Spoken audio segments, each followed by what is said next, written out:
আলহামদুলিল্লাহ, আমি আসলেই খুব খুশি যে আপনারা সবাই ট্রাফিক জ্যাম সত্ত্বেও এখানে আসতে পেরেছেন। আমি এমনকি হেঁটে আসার সময় ট্রাফিক জ্যামের সম্মুখীন হয়েছি। আমাকে গাড়িতে করে আসতে হয়নি তবুও, কিন্তু অনেক জ্যাম ছিল মাশাআল্লাহ। তারপরেও আপনারা আসতে পেরেছেন। আমি দোয়া করছি আমাদের সময়টা এখানে যেন বিজ্ঞতার সাথে ব্যবহৃত হয়। আমরা যদিও একটু দেরিতে শুরু করেছি, কিন্তু আমি আমার বক্তব্য সংক্ষিপ্ত করব না। আমি সম্ভবত 1 ঘন্টা বা 1.5 ঘন্টা আলোচনা করব। আজ রাতে যে বিষয়ে কথা বলতে চাই তার জন্য এতটুকু সময় যথেষ্ট হবে ইনশাআল্লাহ তাআলা। তো কে জানেন আজকের আলোচনার বিষয়? কারণ আমি জানি না। কেউ কি জানেন? ও, চূড়ান্ত মুজিজা। ও আচ্ছা, ইসলাম সম্পর্কে কিছু একটা। তো আজ রাতে আমি প্রথম যে বিষয়টা নিয়ে কথা বলতে চাই তা হলো একটা সমস্যা। সমস্যাটি হলো সাম্প্রতিক সময়ে অনেক মুসলিম অমুসলিমদের সাথে কোরআনের অলৌকিকতা নিয়ে অপ্রয়োজনীয় বিতর্কে জড়িয়ে পড়ে। এই বিষয়টা নিয়ে যে কোরআন একমাত্র আল্লাহর কাছ থেকে এসেছে, তারা এই মেসেজটা একজন অমুসলিমের কাছে পৌঁছে দিতে চায়। একজন অমুসলিমের সাথে প্রায় সর্বপ্রথম তারা এই বিষয়টা নিয়েই কথা বলে। দাঁড়াও, আমাকে ইসলাম নিয়ে কথা বলতে দাও। প্রথমে যেটা বলতে চাই, আমাদের কোরআন হলো অসাধারণ। এটাতে অসংখ্য অলৌকিক বিষয় বর্ণিত আছে, আমি তোমাকে তার প্রমাণ দিতে পারবো, ইত্যাদি ইত্যাদি। তখন এটা একটা প্রবল বিতর্কের রূপ নেয়। অনেক কারণে এই পদ্ধতিটি সমস্যাপূর্ণ। তার অন্যতম একটি হলো অন্য পক্ষের বক্তব্য মেনে নেওয়ার জন্য কেউ কখনো বিতর্কে লিপ্ত হয় না, অথবা অপরপক্ষ কি বলে তা উপলব্ধি করার জন্য কেউ বিতর্কে যায় না। সে যায় তার প্রতিপক্ষকে নাস্তানাবুদ করার জন্য। তাই যদি আপনি পরাজিত হন, আপনি চিন্তা করতে থাকবেন কিভাবে আমি আগামীকাল এসে আবার তাকে পরাজিত করতে পারবো, কিভাবে আমি তার যুক্তির প্রতি উত্তর দিতে পারবো, কিভাবে আমি দাঁত ভাঙা জবাব দিব। আপনি যুক্তিতে হেরে গিয়ে বলেন না যে আচ্ছা ঠিক আছে, আপনি যা বলেছেন আমি মেনে নিচ্ছি। না, এরকম হয় না। এই সময় মানুষের অন্তরে একটা গর্ব এসে দানা বাঁধে। এটা তার মন মানুষ দখল করে নেয়। বিতর্কে প্রতিপক্ষের বক্তব্য মেনে নিতে বাধা দেয়। বক্তব্য সত্য হোক বা মিথ্যা হোক তাতে কিছু যায় আসে না। তাই কারো সাথে ইসলামের এমন বিষয় নিয়ে বক্তব্য শুরু করা যা অবশেষে বিতর্কে রূপ নেবে, এটা সমস্যাপূর্ণ। কারো সাথে এভাবে আলোচনা শুরু করা প্রজ্ঞাপূর্ণ নয়। আর নিশ্চিতভাবেই কোরআনও তার বক্তব্য এমন পন্থায় উপস্থাপন করেনি। কোরআনের কয়েক জায়গায় আল্লাহ কাফিরদের প্রতি চ্যালেঞ্জ ছুড়ে দিয়েছেন, আপনারা সবাই এটা জানেন। وإن كنتم في ريب مما نزلنا على عبدنا فأتوا بسورة من مثله। আর আমি আমার বান্দার উপর যা নাজিল করেছি, যদি তোমার সে সম্পর্কে সন্দেহ থাকে তবে তোমরা তার মতো একটি সূরা নিয়ে আসো। কিন্তু আপনারা কি জানেন এই আয়াতটি মদিনায় বা মক্কি জীবনের একেবারে শেষ পর্যায়ে অবতীর্ণ হয়েছে? অন্য কথায়, কোরআন শুরুতে এসেই মানুষের উদ্দেশ্যে এভাবে চ্যালেঞ্জ ছুড়ে দেয়নি। রাসূল সাল্লাল্লাহু আলাইহি ওয়াসাল্লামও শুরুতে মানুষকে এভাবে বলেননি যে তুমি যদি মনে করো কোরআন আল্লাহর নিকট থেকে অবতীর্ণ হয়নি তাহলে একটা সূরা নিয়ে আসো। দাওয়া মানে এমন নয় যে লোকজন এভাবে ডেকে বলবে, এই যে পারলে আমাকে একটা সূরা এনে দেন তো দেখি। সে হয়তো বলবে, সূরা আবার কি? আমি এখানে এসেছি পিজা খেতে, সূরা আবার কি জিনিস? এটা ভুল পদ্ধতি। এর ফলে কি হয়? এর ফলে অমুসলিমরা মুসলমানদের যুক্তিগুলো ভুল প্রমাণিত করার জন্য আগ্রহী হয়ে ওঠে। সবসময় মুসলমানদের যুক্তিগুলো অবমূল্যায়ন করার চেষ্টায় মত্ত থাকে। আর দ্বিতীয় সমস্যাটি হলো, যা আরও বড় সমস্যা, আল্লাহ আযজা ওয়া জাল্লা এই শক্তিশালী গ্রন্থটি আমাদের প্রতি নাজিল করেছেন, যেটা আসলে একটি মিরাকল। এটা কোনো মানুষের কাছ থেকে আসা সম্ভব নয়। আমি কিভাবে এই উপসংহারে পৌঁছেছি তার বর্ণনা আজ রাতে আমি আপনাদের নিকট উপস্থাপন করব ইনশাআল্লাহ তাআলা। তার পূর্বে একটি বিষয় পরিষ্কার করে নিতে চাই। আমি কোরআনের যে বিষয়টাকে অলৌকিক মনে করি এবং কোরআন অধ্যয়ন করার সময় যে অবিশ্বাস্য বিষয়গুলো আমি পেয়েছি এবং উপলব্ধি করেছি যে এটা মানুষের ক্ষমতার বাইরে, এই উপলব্ধিগুলো একান্তই আমার নিজের। আমি কাউকে বলতে পারবো না যে এই কারণে কোরআন অলৌকিক, কারণ আমি শুধু আমার নিজের বুঝ নিয়ে কথা বলছি। আমি সর্বোচ্চ যা বলতে পারি তা হলো কোরআনের অমুক অমুক বিষয়গুলোতে আমি খুবই চমৎকৃত। এই কারণেই কোরআন আমার নিকট অসম্ভব সুন্দর। আপনি হয়তো এই সৌন্দর্য দেখতে পারেন, আবার নাও দেখতে পারেন। কারণ আমার উপলব্ধির কারণে কোরআন অলৌকিক নয়। কোরআনের অলৌকিকতা আমার উপলব্ধির মাঝে সীমাবদ্ধ নয়। আমি যা জানতে পেরেছি এবং আমি যা জানি না তার চেয়েও এটা অনেক অনেক বেশি শক্তিশালী। এটা আমার চেয়ে বড়। তাই আমি যদি কোরআনের অলৌকিকতাকে আমার নিজস্ব উপলব্ধির সাথে সম্বন্ধযুক্ত করি, তাহলে আমি আসলে এর অলৌকিকতাকে সীমাবদ্ধ করে ফেলেছি। আর কোরআনের অলৌকিকতা অসীম। আমরা এটাকে সীমিত করতে পারি না। কেউ যদি আমার উপলব্ধির সাথে দ্বিমত পোষণ করেন, এটা কি সম্ভব যে আমার উপলব্ধি ভুল হতে পারে? হ্যাঁ, সম্ভব। তাই কেউ যদি আমার কোনো যুক্তি ভুল প্রমাণ করে, তাহলে তাদের এই চিন্তা করা উচিত নয় যে কোরআন ভুল প্রমাণিত হয়েছে। এই দুইটার মাঝে পার্থক্য আছে। তাই আমি আমার উপলব্ধিগুলো আপনাদের সাথে শেয়ার করতে পারি, এই কথা মনে রেখে যে আমার উপলব্ধিগুলো সীমিত, কিন্তু আল্লাহর কালাম নিখুঁত। আমাদেরকে এই দুইটা বিষয়ের মাঝে পার্থক্য বজায় রাখতে হবে। এখন আপনাদের এই ভূমিকা দেওয়ার পর আমাদেরকে কেন কোরআনের অলৌকিকতার প্রশংসা করতে হবে? এর ফলে কি পার্থক্য তৈরি হয়? আমরা তো এমনিতেই মুসলিম। আমার মনে হয় অন্ততপক্ষে উপস্থিত শ্রোতাদের অধিকাংশই মুসলিম। তাহলে আমরা তো ইতিমধ্যে বিশ্বাস করি যে এই গ্রন্থ আল্লাহর কালাম। কোনো মানুষের পক্ষে এমন কিতাব রচনা করা অসম্ভব। মুহাম্মদ সাল্লাল্লাহু আলাইহি সাল্লাম এই গ্রন্থ রচনা করেননি, এটা আল্লাহর কিতাব। তাহলে এই আলোচনার অর্থ কি? আমরা এমনকি কেন এই বিষয়ে আলোচনা করতে যাচ্ছি? এই ইস্যুতে আলোচনা করারই বা কী দরকার? এই বিষয়ে আমি দুইটি বক্তব্য পেশ করতে চাই। কোরআনে এমন একজনের কথা আলোচনা করা হয়েছে যে যখন আমরা ঈমান নিয়ে চিন্তা করি, আমরা তার কথা চিন্তা করি। তিনি হলেন ইব্রাহিম আলাইহিস সালাম। ওয়াইদ ক্বালা ইব্রাহিম রব্বি আরিনি কাইফা তুহিল মাউতা। যখন ইব্রাহিম আলাইহিস সালাম আল্লাহকে বললেন, ইয়া আল্লাহ, আমাকে একটু দেখান, আপনি কিভাবে মৃত্যু থেকে জীবিত করেন, কিভাবে আপনি এটা করেন? আল্লাহ আজ্জা জাল্লা এর জবাবে তাকে যৌক্তিক একটা প্রশ্ন করেন। তিনি বলেন, তুমি কি বিশ্বাস করো না? তুমি কি এখনো বিশ্বাস করনি? তোমার কি ঈমান নেই? কারণ কারো এই বিষয়ে ঈমান থাকার পর কেন আবার বিষয়টা দেখতে চাইবে? আর ইব্রাহিম আলাইহিস সালামের ঈমানের কথা কি একবার চিন্তা করতে পারেন? কোথায় আমি, কোথায় আপনি, আর কোথায় ইব্রাহিম আলাইহিস সালামের ঈমান? তিনি আল্লাহকে বলেন, বালা, অবশ্যই, না না না, আমার ঈমান আছে। ওয়ালাকিন লিয়াতমাইন্না কলবি, কিন্তু দেখতে এজন্য চাইছি যাতে আমার অন্তর প্রশান্তি লাভ করতে পারে। অন্য কথায় কোনো মুসলিম, এমনকি কোনো নবীও যদি আল্লাহর অলৌকিক কোনো ঘটনা প্রত্যক্ষ করেন, তাদের অন্তরে এর একটি প্রতিক্রিয়া পরিলক্ষিত হয়, অন্তর প্রশান্তিতে পূর্ণ হয়ে যায়। আর এটি এই আয়াতের খুবই শক্তিশালী একটি শিক্ষা। ওয়ালাকিন্না লিয়াতমাইন্না কলবি। মুসলমানদের কোরআনের মিরাকেল নিয়ে অধ্যয়ন করা উচিত এবং আল্লাহর কালামের অলৌকিকতার তারিফ করা উচিত, কারণ এর ফলে অন্তর, বুদ্ধি নয়। আমরা মনে মনে ভাবি কোরআনের মিরাকেল অধ্যয়ন করি বুদ্ধিবৃত্তিক প্রশান্তির জন্য, এবং এই অধ্যয়নের কারণে বিচার বুদ্ধির দৃষ্টিতে আমরা এর অলৌকিকতার ব্যাপারে সন্তুষ্ট হয়ে যাই। কিন্তু এই আয়াত বলছে এর ফলে আমাদের হৃদয় প্রশান্ত হয়ে যায়। এটি একটি আধ্যাত্মিক বাস্তবতা। যখন আপনি কোরআনের আশ্চর্যজনক অলৌকিকতা সম্পর্কে জানবেন, এর মাধ্যমে আপনি আল্লাহ আজ্জা ওয়া জাল্লার অসাধারণ মহিমা তারিফ করতে পারবেন। পরবর্তী সময় যখন আপনি বলবেন আল্লাহু আকবার, সেটা হবে ভিন্ন এক অনুভূতি। আগে এবং পরের অনুভূতি এক হবে না। আমি আমার সন্তানদেরকে মূসা আলাইহিস সালাম এবং নদী দুই ভাগ হওয়ার ঘটনাটি বলি। অসাধারণ একটা ঘটনা, পানির ভেতর দিয়ে হেঁটে যাওয়া। আমি চেষ্টা করেছি যেন ঘটনাটা তারা কল্পনা করতে পারে, কিন্তু এটি কখনোই তার সমান হবে না যিনি সশরীরে পানির ভেতর দিয়ে হেঁটেছেন এবং দুই পাশে পাহাড় সম জলরাশি প্রত্যক্ষ করেছেন।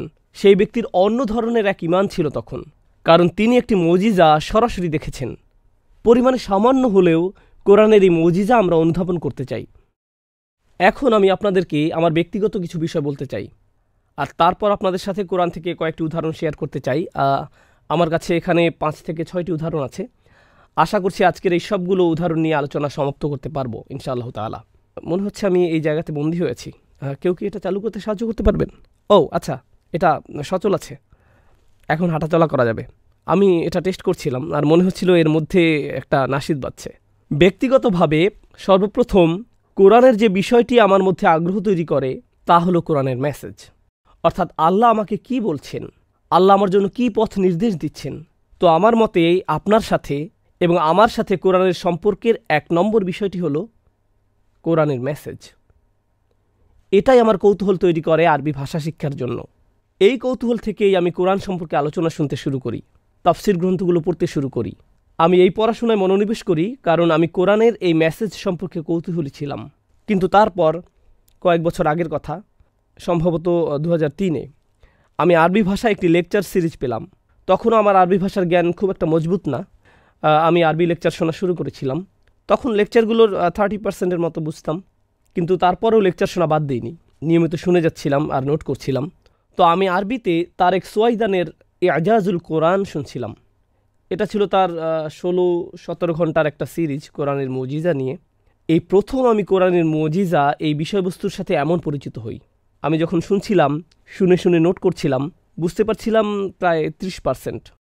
কিন্তু এমন কিছু শুনছিলাম যা এর আগে কখনো শুনিনি। আমার জীবনে এর আগে কখনোই এই বিষয়ে শুনিনি, কখনোই না।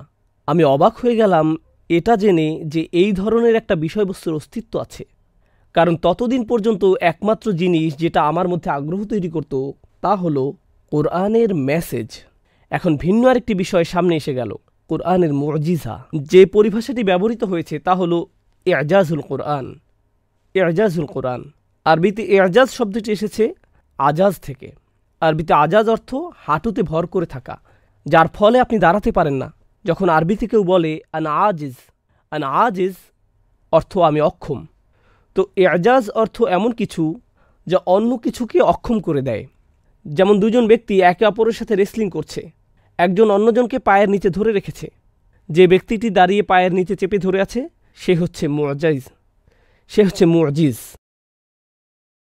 আর যে ব্যক্তি পায়ের নিচ থেকে উঠতে পারছে না সে হলো মুজাজ। আমি আপনাকে ইজাজের আরেকটি উদাহরণ দিচ্ছি। আপনি যখন রাস্তা পার হন, আশা করি আপনি সেই হতভাগ্য ব্যক্তি না, এমন সময় একটা ট্রাক ছুটে আসছে। সেই ব্যক্তিটি ট্রাকটিকে লক্ষ্য করেনি।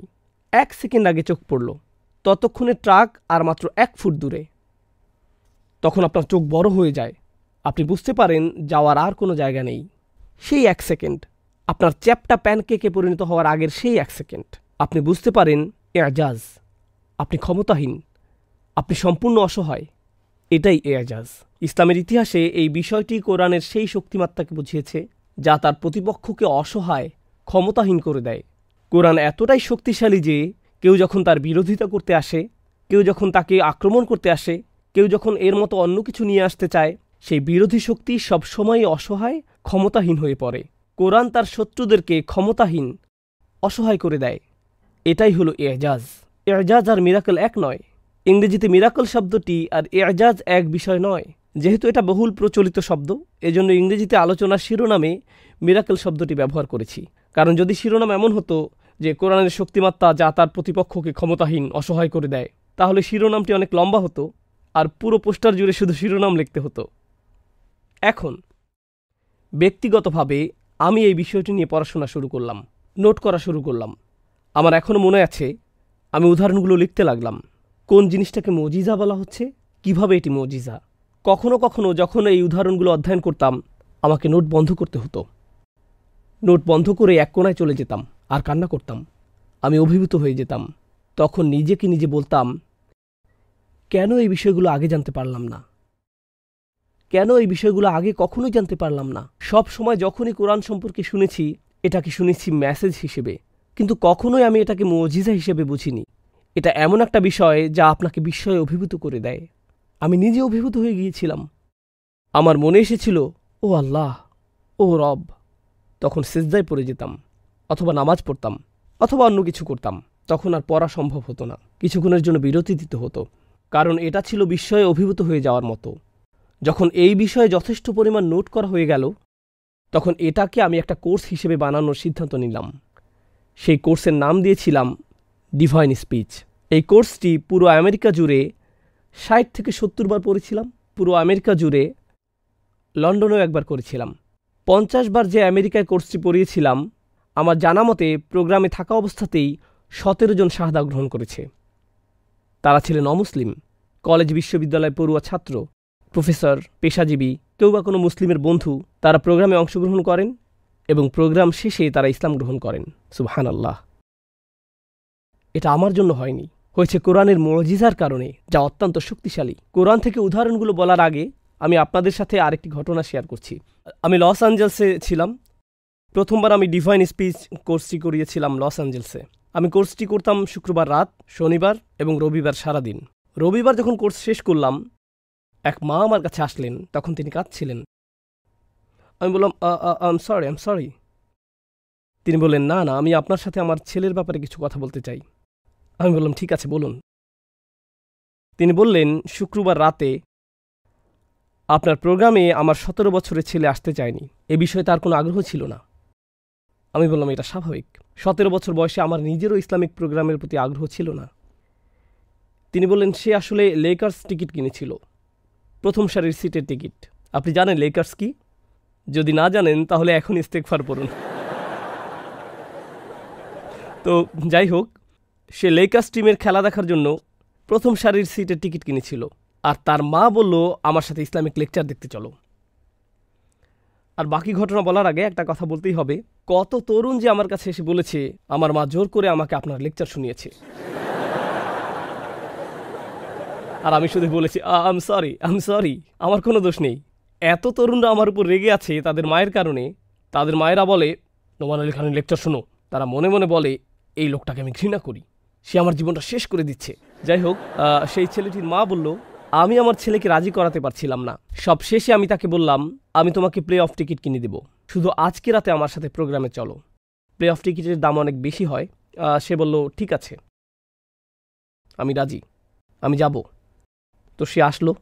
সে শুক্রবার ছিল, সে নিজে নিজেই শনিবার এবং রবিবারেও আসলো। শুক্রবার রাতে যখন তারা বাড়ি ফিরছিল, সে কিন্তু তার প্রিয় খেলা দেখা মিস করেছে। সে তার মাকে বলল, মা, আজকে আসলে প্রথমবারের মতো আমি বিশ্বাস করেছি যে কোরআন কোনো মানুষের রচিত গ্রন্থ নয়, এটা আল্লাহর পাঠানো গ্রন্থ। এটা কোনো মানুষের রচিত গ্রন্থ হতে পারে না। একজন মুসলিম সন্তান তার মুসলিম মাকে কথাগুলো বলছে, আর তারা নতুন মুসলিম নয়, বরং মুসলিম হিসেবেই জন্মেছে এবং বেড়ে উঠেছে। কেন আমি আপনাদেরকে এগুলো বলছি? আমি আপনাদেরকে বলছি কারণ এই বিষয়টি আমাদের জন্য গুরুত্বপূর্ণ। আমরা ইসলাম পেয়েছি আমাদের মা বাবাদের কাছ থেকে, অথবা যে সমাজে আমরা বসবাস করছি সে সমাজের কাছ থেকে, কিন্তু আমরা নিজেরা ইসলামকে কখনো অনুভব করিনি। আমাদেরকে বলা হয়েছে এটি একটি মুজিজা, কিন্তু আমরা জানি না কেন এটি মুজিজা। আমি যখন ছোট ছিলাম আমি বহুবার শুনেছি, কোরআন একটি মুজিজা, কোরআন হলো পারফেক্ট, এর আরবি ভাষা অসাধারণ, আরব কবিরা কোরআনের কাছাকাছি কিছু রচনা করতে পারেনি। আপনারা কথাগুলো আগে শুনেছেন তো? তখন আমি মনে মনে বলতাম, ওয়াও, কোরআন আসলেই অসাধারণ। কেন এটা অসাধারণ? কারণ এর আরবি ভাষা অসাধারণ। ও ওয়াও, কিন্তু আমি আরবি পারি না। ও, তাহলে তো তুমি কিছু বুঝবে না, কিন্তু তবুও এটা অসাধারণ। যতক্ষণ আপনি আরবি না জানছেন আপনি মুজিজাও দেখবেন না। বিষয়টা এরকম, মনে করেন বলা হলো একটা কালো কাচের দরজার পেছনে একটা জিনিস আছে যা অসাধারণ সুন্দর। আমি কি একটু দেখতে পারি? না, আমি কি একটু দেখতে পারি? তুমি নিজের দিকে একবার তাকাও, যাও আগে আরবি শিখে এসো। এটাই আমাদের মনোভাব। কিন্তু এই মনোভাবের যে সমস্যা তা হলো, আপনি কি মনে করেন বেশিরভাগ মানুষ কোরআনের মুজিজা দেখার জন্য 5 বছর, 6 বছর, 7 বছর অথবা 6 মাস, 1 বছরের জন্য হলেও আরবি শিখবে? বেশিরভাগ মানুষই এরকম করবে না। আমাদেরকে কোরআনের এই মেসেজ মানুষের মাতৃভাষাতেই পৌঁছে দিতে হবে। আমাদেরকে এটা বলা বন্ধ করতে হবে যে যতক্ষণ তুমি আরবি না শিখছো, হ্যাঁ, তোমার পক্ষে এটা বোঝা সম্ভব না। তবে ব্যক্তিগতভাবে আমি বিশ্বাস করি, এই গ্রন্থ থেকে আল্লাহর সত্যিকারের মুজিজার সন্ধান পেতে হলে আপনাকে আরবি ভাষায় কিছুটা জ্ঞান রাখতে হবে। এজন্য এটাকে আমার নিজের দায়িত্ব হিসেবে নিয়েছি যে যতটুকু সম্ভব আমি আমার নিজের ভাষায় এটাকে বোঝানোর চেষ্টা করব। 100% বোঝাতে না পারি, যদি 2%ও বোঝাতে পারি, এটা একেবারে না বোঝার চেয়ে ভালো। আসলে এটুকুই অনেক। এরপর আমি যত এই বিষয়ে অধ্যয়ন করেছি, অল্লাহি ততবারই আমার মনে হয়েছে মানুষের এই বিষয়টি জানা দরকার। এই গ্রন্থের সৌন্দর্য মানুষের অনুধাবন করা উচিত। ব্যক্তিগতভাবে আমি একজন ভাষার ছাত্র। আমার আকর্ষণের বিষয়বস্তু হল ভাষাবিজ্ঞান, ব্যাকরণ, সাহিত্য, সাহিত্যিক বিশ্লেষণ। এজন্য আমি কোরআন অধ্যয়ন করি ভাষাবিজ্ঞানের দৃষ্টিকোণ থেকে। তো আজকে আমি আপনাদের সাথে ভাষাবিজ্ঞানের দৃষ্টিকোণ থেকে কোরআনের অনন্য অসাধারণ কিছু বিষয় আলোচনা করব। ভাষাগত দৃষ্টিকোণ থেকে, বৈজ্ঞানিক দৃষ্টিকোণ থেকে নয়, আইনগত দৃষ্টিকোণ থেকে নয়, আকীদাগত দৃষ্টিকোণ থেকেও নয়। এই দৃষ্টিকোণগুলো ঠিক আছে, তবে তাদের আলাদা নিজস্ব ক্ষেত্র আছে। আজকে শুধু আপনাদের সাথে আলোচনা করতে চাই কিভাবে আল্লাহ কিছু বিষয় নিয়ে কথা বলেছেন। তো আমি আপনাদের সাথে এই বিষয়ে বিভিন্ন ধরনের 6 থেকে 7টা উদাহরণ আলোচনা করব। আর আমার আশা আছে সামনের বছর আবার সম্পূর্ণ ডিভাইন স্পিচ সিরিজটা আপনাদের সাথে নিয়ে করব ইনশাআল্লাহ তাআলা। এটাই আমার নিয়ত ইনশাআল্লাহ তাআলা। ওকে, তো প্রথম উদাহরণ, আপনারা কখনো ভুট্টার মোচা দেখেছেন? ভুট্টা ছাড়া অন্য গাছেরও এই ধরনের আবরণ থাকে। যা আপনারা ছাড়িয়ে নেন। যখন এই আবরণ ছাড়ান ভিতরে শস্য দেখতে পান। চিনতে পারছেন আমি কিসের কথা বলছি? এই মোচাকে আরবিতে বলা হয় সুম্বুলাহ। আপনারা ভালোভাবে বুঝছেন কিনা তা বোঝার জন্য আমি আপনাদেরকে আমার সাথে সাথে জিজ্ঞেস করব। ওকে, শস্যের মোচাকে কি বলা হয়? সুম্বুলাহ। সুম্বুলাহ এটা পুরো একটা মোচা যার ভেতরে শস্য থাকে। এটা ভুট্টাও হতে পারে, আবার অন্য শস্যও হতে পারে। যখন আপনি আবরণটি ছাড়ান আর ভিতরে অনেকগুলো শস্য দেখতে পান, এটাকে বলা হয় সুম্বুলাহ।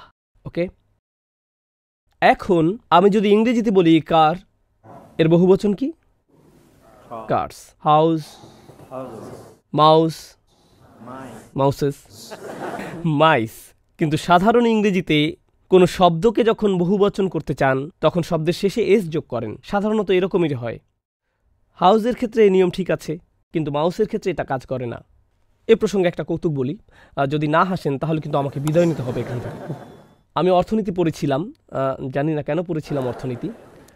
আমি ম্যাক্রো ইকোনমিক্স পড়েছিলাম যখন কলেজে ছিলাম। আমাদের টিচার ছিলেন একজন চাইনিজ, যিনি তখন পিএইচডি করছিলেন নিউ ইয়র্ক সিটিতে। তিনি ছিলেন ম্যাক্রো ইকোনমিক্স টিচার। তিনি চাইনিজ উচ্চারণ ভঙ্গিতে ইংরেজি বলতেন। ক্লাসে ছাত্র সংখ্যা ছিল 300। আমার জীবনের সেরা ঘুম ঘুমিয়েছিলাম ওই কোর্সে। যাই হোক, তিনি যখন আমাদেরকে লেকচার দিতেন আমরা অনেক মনোযোগ দিয়ে শুনেও কিছুই বুঝতাম না। শুধু তখনই বুঝেছি যখন তিনি বললেন আগামীকাল পরীক্ষা। তো পুরো ক্লাসের 300 ছাত্র মিলে আমরা ডিপার্টমেন্টে দরখাস্ত দিলাম, প্লিজ আমরা পরীক্ষা দিতে পারবো না, এই ব্যক্তির কথা আমরা কিছুই বুঝি না। তো সেই শিক্ষক খুবই রেগে গেলেন, তিনি পুরো ক্লাসের উপর রেগে গেলেন। তো পরের দিন ক্লাসে আসলেন, তিনি একটা পাওয়ার পয়েন্ট প্রেজেন্টেশন দিলেন। প্রেজেন্টেশনের শিরোনাম ছিল ইংরেজি ভাষার প্রতি প্রফেসর লাংয়ের অভিযোগের লিস্ট। তিনি বললেন, তোমরা আমার ইংরেজি নিয়ে কমপ্লেন করছো, আমি এখন কমপ্লেন করছি ইংলিশ ভাষা নিয়ে। তো তিনি বললেন ইংলিশ কোনো যুক্তিসঙ্গত ভাষা নয়, বিশেষত ইউএসএতে। যেমন আমরা গাড়ি ড্রাইভ করি পার্কওয়েতে, আবার পার্ক করি ড্রাইভওয়েতে। হাউসের বহুবচন কি? মাউসের বহুবচন মাইস, কিন্তু হাউসের বহুবচন হাইস নয়। আবার টুথ হয় টিথ, কিন্তু বুথ আবার বিথ হয় না। তো সেই টিচার এরকম অভিযোগের লিস্ট দিলেন আর পুরো 45 মিনিট ধরে সবগুলো অভিযোগ বর্ণনা করলেন। এটা ছিল আমার জীবনের সেরা ইকোনমিক্স ক্লাস। যাই হোক, যে বিষয়টা আমি আপনাদেরকে বোঝাতে চাচ্ছি, সুম্বুলাহ হলো একবচন, সুম্বুলাত হলো বহুবচন। বহুবচন, কিন্তু আরবি ভাষায় চমৎকারিত্ব এখানেই, কারণ আরবিতে একের অধিক বহুবচন থাকতে পারে। এটা অদ্ভুত। যেমন ইংরেজিতে বহুবচনে কার্স আবার কার্সেস হয় না। বুক এর বহুবচন বুকস, কিন্তু বুক বুকসেস আবার বুকসেস এমন হয় না। তবে আরবি ভাষায় একটি শব্দের জন্য রয়েছে অনেকগুলো বহুবচন। আমি আপনাদেরকে একটা উদাহরণ দিচ্ছি, কাফির, কাফিরুন। অন্য কোনো বহুবচন? কুফার, নবী, নবিয়ুন। আরেকটি কি? আম্বিয়া। একাধিক বহুবচন। আরবি ভাষায় এরকমেরই। তো আরবি ভাষায় সুম্বুলাহ এটা এক বচন, বহুবচন কি? সুম্বুলাত। আরেকটি বহুবচন আছে সানাবিল, সানাবিল। এই ভোকাবুলারিগুলো আপনাদেরকে আমি শিখাচ্ছি কোনো নোট করা ছাড়া। আর আপনি যদি ভাইদের মধ্য থেকে হন আপনি নোট করবেন না, এটাই স্বাভাবিক। যদি বোনদের মধ্যে হন সম্ভাবনা আছে যে আপনি কিছুটা হলেও নোট করছেন। তবে সুম্বুলাহ হলো এক বচন। এখন আমি দর্শকদের কাছে জানতে চাই এর বহুবচন কি? সুম্বুলাত। অন্য বহুবচনটি কি? সানাবিল। এখন আসছে আসল রহস্য। আরবি ভাষার এরকম একটা নিয়ম আছে, আমি মজা করছি না, সত্যি বলছি। আরবি ভাষার এরকম একটা নিয়ম আছে, কোনো বস্তু এক বচন হতে পারে, বহুবচন হতে পারে, আবার সুপার বহুবচনও হতে পারে। আরবরা ব্যবহার করে এক বচন, বহুবচন এবং সুপার বহুবচন। সুম্বুলাহ হলো এক বচন, সুম্বুলাত বহুবচন, সানাবিল কি? সুপার বহুবচন। তো বেশি শক্তিশালী বহুবচন কোনটি? সানাবিল। আপনারা আমার সাথে আছেন তো? এখন আসুন কোরআনের কাছে যাই। সূরা বাকারাতে আল্লাহ আযজা ওয়া জাল্লা বলছেন, মাসালুল্লাযীনা ইউনফিকুনা আমওয়ালাহুম ফী সাবিলিল্লাহ কামাসালি হাব্বাতিন আম্বাতাত সাবআ সানাবিল। সাবআ সানাবিল, এটা কি সাধারণ বহুবচন নাকি সুপার বহুবচন? আমি ভুলে গেছি, আপনাদেরকে বলতে হবে। এটা সুপার বহুবচন। ওকে, যখন আমরা সূরা ইউসুফ খুলি শুধুমাত্র এখানেই আরেকবার বহুবচন এসেছে। আল্লাহ আজ্জা ওয়া জাল্লা বলছেন, ওয়াকাল আল মালিকু ইন্নী আরা সাবআ বাকারাতিন সিমানিন ইয়াকুলুহুন্না সাবউন ইজাফুন ওয়া সাবআ সুম্বুলাতিন। সুম্বুলাত এটা কি একবচন, বহুবচন নাকি সুপার বহুবচন? এটা কি? দুর্বল বহুবচনটি ব্যবহৃত হয়েছে সূরা ইউসুফে, আর শক্তিশালী বহুবচন ব্যবহৃত হয়েছে সূরা বাকারায়। আর জানেন অদ্ভুত বিষয়টি হলো, সূরা বাকারায় আল্লাহ বলছেন 7টি মোচার কথা, সাবআ সানাবিল। সাবআ উভয় স্থানেই 7টি। আবার সূরা ইউসুফের বাংলা অনুবাদে বলা হয়েছে 7টি শস্যের মোচা। 2টি নম্বরই সমান সমান, এখানেও 7 ওখানেও 7।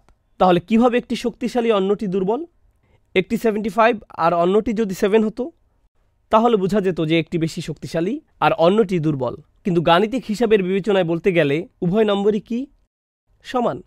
এখন সূরা বাকারার বাংলা অনুবাদে বলা হয়েছে 7টি শস্যের মোচা, আবার সূরা ইউসুফের বাংলা অনুবাদে বলা হয়েছে 7টি শস্যের মোচা। 2টি অনুবাদই সেম, 2টি অনুবাদের মধ্যে কোনো পার্থক্য নেই।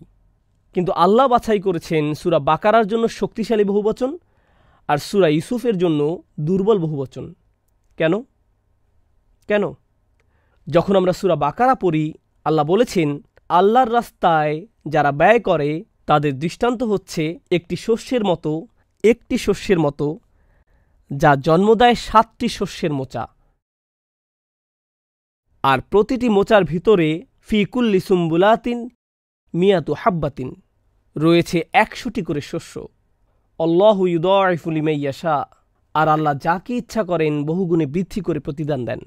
আয়াতের বিষয়বস্তু অনুযায়ী আপনি নিচ্ছেন একটি শস্য আর এর থেকে বানাচ্ছেন 7টি শস্য। 7টির প্রতিটি থেকে আবার হচ্ছে 100টি শস্য। প্রতিটার জন্য গুনলে 7 গুণ 100 গুণ 7 গুণ 100, এভাবে আপনার গণনা চলতে থাকবে। আপনার এই গণনার বাইরেও আল্লাহর নিজস্ব বিশেষ গণনা পদ্ধতি রয়েছে। আল্লাহু ইউদাইফু লিমান ইয়াশা, আপনার গণনার বাইরে আল্লাহ যাকে ইচ্ছা করেন তার নিজস্ব পদ্ধতিতে প্রতিদান দেন। অর্থাৎ আল্লাহর এই গণনার বিশালতাকে অনুধাবন করা মানুষের ক্ষমতার বাইরে। এটা দিয়ে কি দুর্বলতা বোঝাচ্ছে নাকি শক্তিমত্তা? এটা কি অল্প বোঝাচ্ছে নাকি বেশি? এজন্যই শক্তিশালী বহুবচন ব্যবহৃত হয়েছে। যখন আপনি সূরা ইউসুফে যান, রাজা একটি স্বপ্ন দেখে। মনে আছে স্বপ্নের কথা? হৃষ্টপুষ্ট গাভী, জীর্ণশীর্ণ গাভী, 7টি শস্যের মোচা। আর স্বপ্নটি ব্যাখ্যা করা হয়েছিল। স্বপ্নের ব্যাখ্যা কি ছিল? 7টি ভালো বছর আর 7টি খারাপ বছর। 7টি ভালো বছর কি আপনাকে অগণিত পরিমাণ শস্য দিবে, নাকি সীমিত শস্য? সীমিত শস্য, এবং আপনাকে সতর্কতার সাথে সেগুলো ব্যবহার করতে হবে। আপনাকে সেগুলো সংরক্ষণ করতে হবে, কারণ সেগুলো দরকার হবে পরবর্তী 7 বছর। আপনাকে অসতর্ক হলে চলবে না। একটি নির্দিষ্ট সীমার মধ্যে ফলন হবে, এর পরিমাণ অনেক বেশি না। তো এটা দিয়ে কি শক্তি বোঝাচ্ছে নাকি দুর্বলতা? দুর্বল অবস্থা বোঝাতে আল্লাহ ব্যবহার করেছেন সুম্বুলাত, শক্তিশালী অবস্থা বোঝাতে আল্লাহ ব্যবহার করেছেন সানাবিল। দুইটা একই সংখ্যা। সূরা ইউসুফ হলো মক্কি সূরা আর সূরা বাকারা হলো মাদানী সূরা। 2টি আয়াত নাজিল হয় অনেক বছরের ব্যবধানে। যখন রাসূল সাল্লাল্লাহু আলাইহি সাল্লাম সূরা ইউসুফে সাবআ সুম্বুলাত পাঠ করেন সেটা ছিল অনেক বছর আগে। এরপরে তিনি সূরা বাকারাতে সাবআ সানাবিল পাঠ করেন, সেটা ছিল অনেক বছর পরে। এটা কি সম্ভব যে তিনি এভাবে চিন্তা করেছেন, অনেক বছর আগে আমি বলেছিলাম সাবআ সুম্বুলাত, এখন সাবআ সানাবিল বলা উচিত, কারণ এটা এখানে বেশি মানানসই। মানুষ হিসেবে কি এটা আমাদের পক্ষে সম্ভব? সুবহানাল্লাহ। কিভাবে আল্লাহ কোরআনের এক একটি শব্দ বর্ণনা করেছেন, এক একটি শব্দ। আমি আপনাদেরকে আরেকটি উদাহরণ দিতে চাই, একবচন, বহুবচন এবং সুপার বহুবচন নিয়ে। শুধুমাত্র একটি উদাহরণ, কারণ এটা মজাদার একটা বিষয় আর এটা আপনার দৃষ্টিভঙ্গি পরিবর্তন করে দিবে। এক একটি শব্দের ক্ষেত্রেও কিভাবে এটি অনুবাদ করা হয়েছে। এবারের শব্দটি নি'মাহ, সম্ভবত শব্দটি আপনাদের জানা। নি'মাহ অর্থ কি? প্রচলিত অনুবাদ কেউ জানেন? অনুগ্রহ। ঠিক আছে, আপনাদের ভয় পাওয়ার কিছু নেই। অনুগ্রহ জোরে বলবো যদি উনি বুঝে ফেলেন যে আমিই বলেছি? এমন করার প্রয়োজন নেই, আপনি জোরে বলতে পারেন, সমস্যা নেই। আপনি আমার আলোচনায় এসেছেন, এর মানে আপনি লজ্জিত হওয়ার প্রস্তুতি নিয়ে এসেছেন। তো নিয়ামা অর্থ কি? অনুগ্রহ। নিয়ামার বহুবচন হলো আনউম। আমি আশা করি আপনারাও বলবেন আনউম। তো নিয়ামা হলো এক বচন, আনউম হলো বহুবচন। আর শক্তিশালী বহুবচন সুপার বহুবচন, আরবিতে যাকে বলা হয় জামউ কাসরা, তা হলো নিয়াম। নিয়াম। মজার বিষয় হলো আনউম শব্দটি কোরআনে শুধুমাত্র একবারই ব্যবহার করেছেন, আর নিয়াম শব্দটিও একবারই ব্যবহার করেছেন। একবার দুর্বল বহুবচন, আরেকবার শক্তিশালী বহুবচন। আর আরও মজার যে বিষয়টি হলো, যখন আপনি বাংলা অনুবাদ পড়েন, তাতে কি দুর্বল বহুবচন আর সুপার বহুবচন কোনো পার্থক্য রয়েছে? আপনি জানতেও পারবেন না যে এখানে পার্থক্য আছে। অনুবাদে আপনি কোনো পার্থক্য দেখতে পাবেন না। ওকে, আল্লাহ বলেছেন ইব্রাহিম আলাইহিসসালাম সম্পর্কে খুবই শক্তিশালী আয়াত। আল্লাহ ইব্রাহিম আলাইহিসসালামের বর্ণনা দিচ্ছেন শাকির আল্লি আনউমিহি। বহুবচনটি শুনেছেন? শাকির আল্লি আনউমিহি। এটা কি দুর্বল নাকি শক্তিশালী বহুবচন? ও, পরীক্ষা শুরু হয়ে গেছে। আল্লাহু আকবার। কি উত্তর দেবেন এখন? এটা দুর্বল বহুবচন। ভেরি গুড, আপনারা চমৎকার শ্রোতা। আলহামদুলিল্লাহ, দুজন উত্তর দিতে পেরেছেন, চমৎকার। আনউম হলো দুর্বল বহুবচন, আর এটি ব্যবহৃত হয়েছে ইব্রাহিম আলাইহিসসালামের জন্য। এটা এরকম যেন আল্লাহ বলছেন ইব্রাহিম ছিল কৃতজ্ঞ আল্লাহর কয়েকটি অনুগ্রহের প্রতি। কিন্তু এটা ভালো শোনাচ্ছে না, এটা অদ্ভুত শোনাচ্ছে। যখন আমরা ইব্রাহিম আলাইহিসসালামের কথা স্মরণ করি, আমরা মনে করি তিনি আল্লাহর প্রতি কৃতজ্ঞ ছিলেন অনেক অনুগ্রহের জন্য। কিন্তু আয়াত বলছে তিনি আল্লাহর প্রতি কৃতজ্ঞ ছিলেন কয়েকটি অনুগ্রহের জন্য। আল্লাহ যদি বলতে চাইতেন অনেক অনেক অনেক অনুগ্রহ, তিনি বলতে পারতেন শাকিরান লি নিআমিহি, কিন্তু তিনি তা বলেননি। তিনি বলেছেন শাকিরান লি আনউমিহি। এখানে অনেক শক্তিশালী শিক্ষা আছে, অনেক শক্তিশালী শিক্ষা। অন্য আয়াতে যাওয়ার আগেই বলা দরকার, যদি আপনি ইব্রাহিম আলাইহিসসালামও হন, আর আপনি যদি শুরু থেকে শেষ পর্যন্ত কৃতজ্ঞ থাকেন, আর আপনি এমন কৃতজ্ঞ যেরকম এই পৃথিবীতে খুব অল্প সংখ্যক মানুষের পক্ষেই হওয়া সম্ভব, আপনার জীবনের শেষ প্রান্তে যখন আপনি পিছনে ফিরে দেখেন আর আল্লাহকে ধন্যবাদ জানান তিনি আপনাকে যে অনুগ্রহগুলো করেছেন তার জন্য, আল্লাহর প্রকৃত অনুগ্রহের সংখ্যা এত বেশি যে তার তুলনায় আপনি শুধুমাত্র কিছু অনুগ্রহের কৃতজ্ঞতা আদায় করতে পারেন। আল্লাহর বেশিরভাগ অনুগ্রহের বিবেচনায় মানবজাতির সেই সামর্থ্য নেই যে সত্যিকার অর্থে আল্লাহকে কৃতজ্ঞতা জানাবে। আমাদের জীবনের শেষে যদি আমরা স্মরণ করে দেখি, যদি আমার পুরো জীবন ভর শকর আদায়ও করি, আমি আসলে কেবল সামান্য শকরই আদায় করতে পারবো। আল্লাহর প্রকৃত শকর আদায়ের ক্ষেত্রে এটা নিয়াম হবে না, বরং হবে আনউম। সত্যিকার অর্থে অধিকাংশ মানুষ আল্লাহর কেবল একটি নিয়ামতেরই প্রকৃত শকর আদায় করতে পারে না। ওয়া ইন তাউদ্দু নি'মাতাল্লাহি লা তুহসুহা, এক বচন ব্যবহৃত হয়েছে। যদি তোমরা চেষ্টা করো আল্লাহর একটি নিয়ামতের প্রকৃত মর্ম উপলব্ধি করতে, তোমরা তা পারবে না।